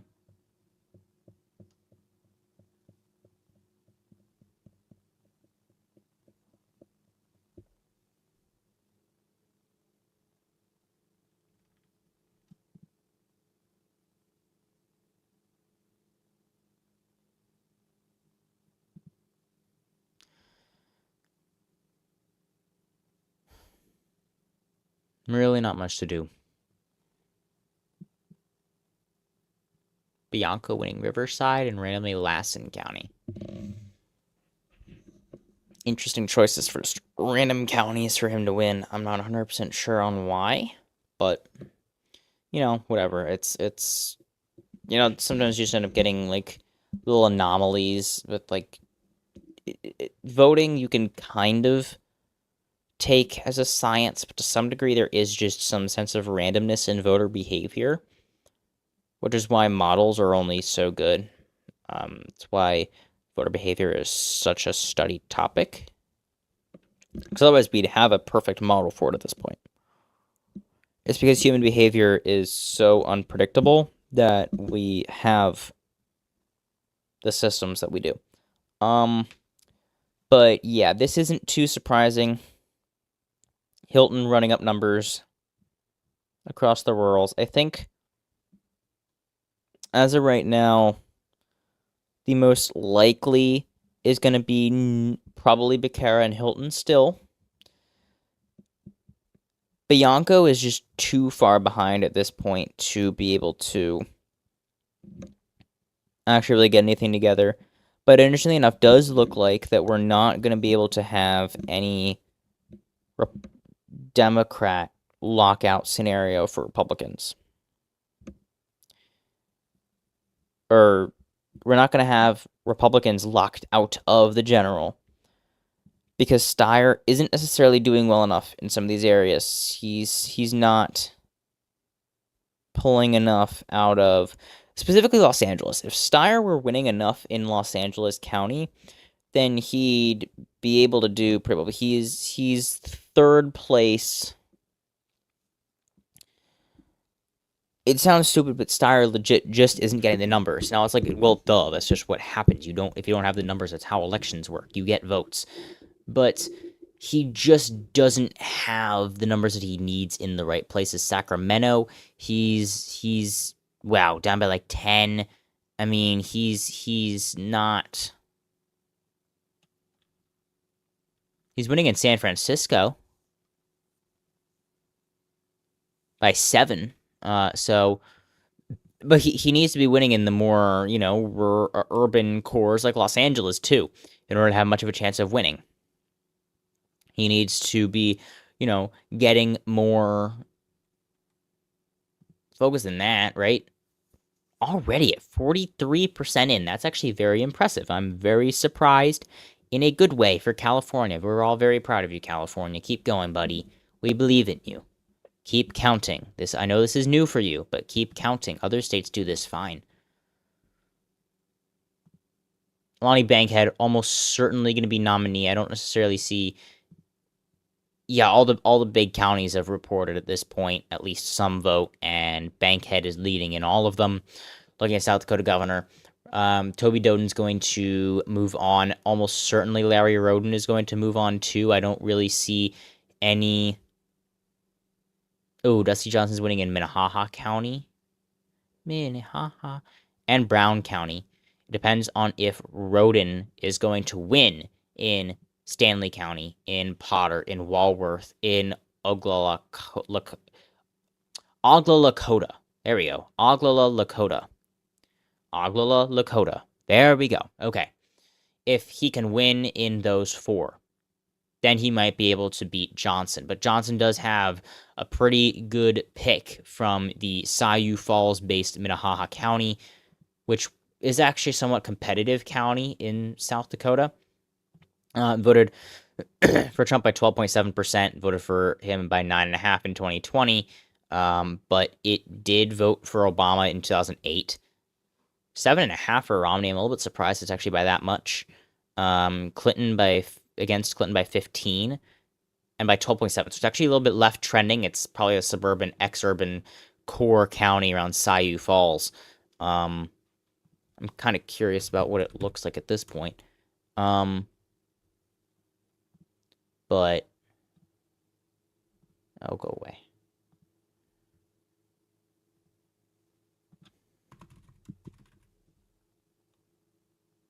I don't really care. Whatever. Just pick one. And if we look at Sioux Falls and some of these areas here, specifically from...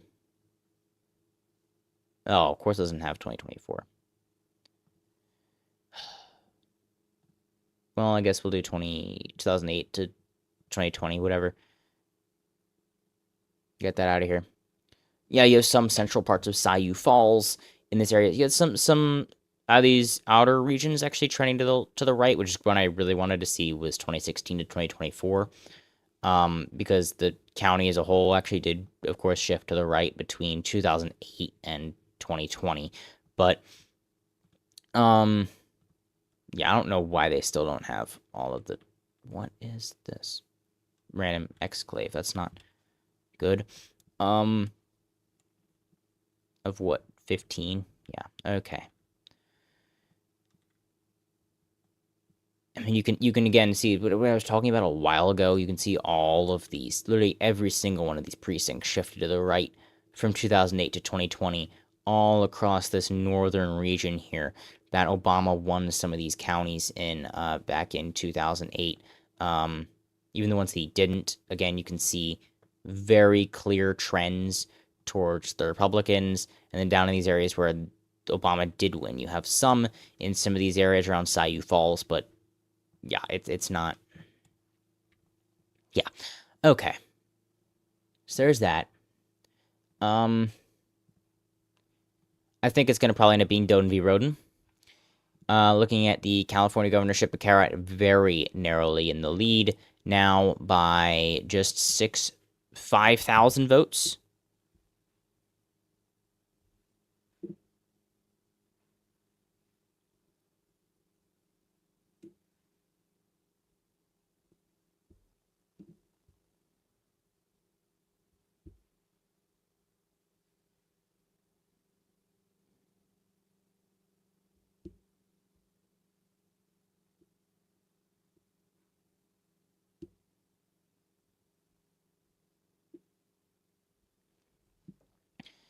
So, focused on San Francisco area, Becerra down there, of course, Los Angeles too. I mean, Steyer would need to run up there if anything, but it's gonna be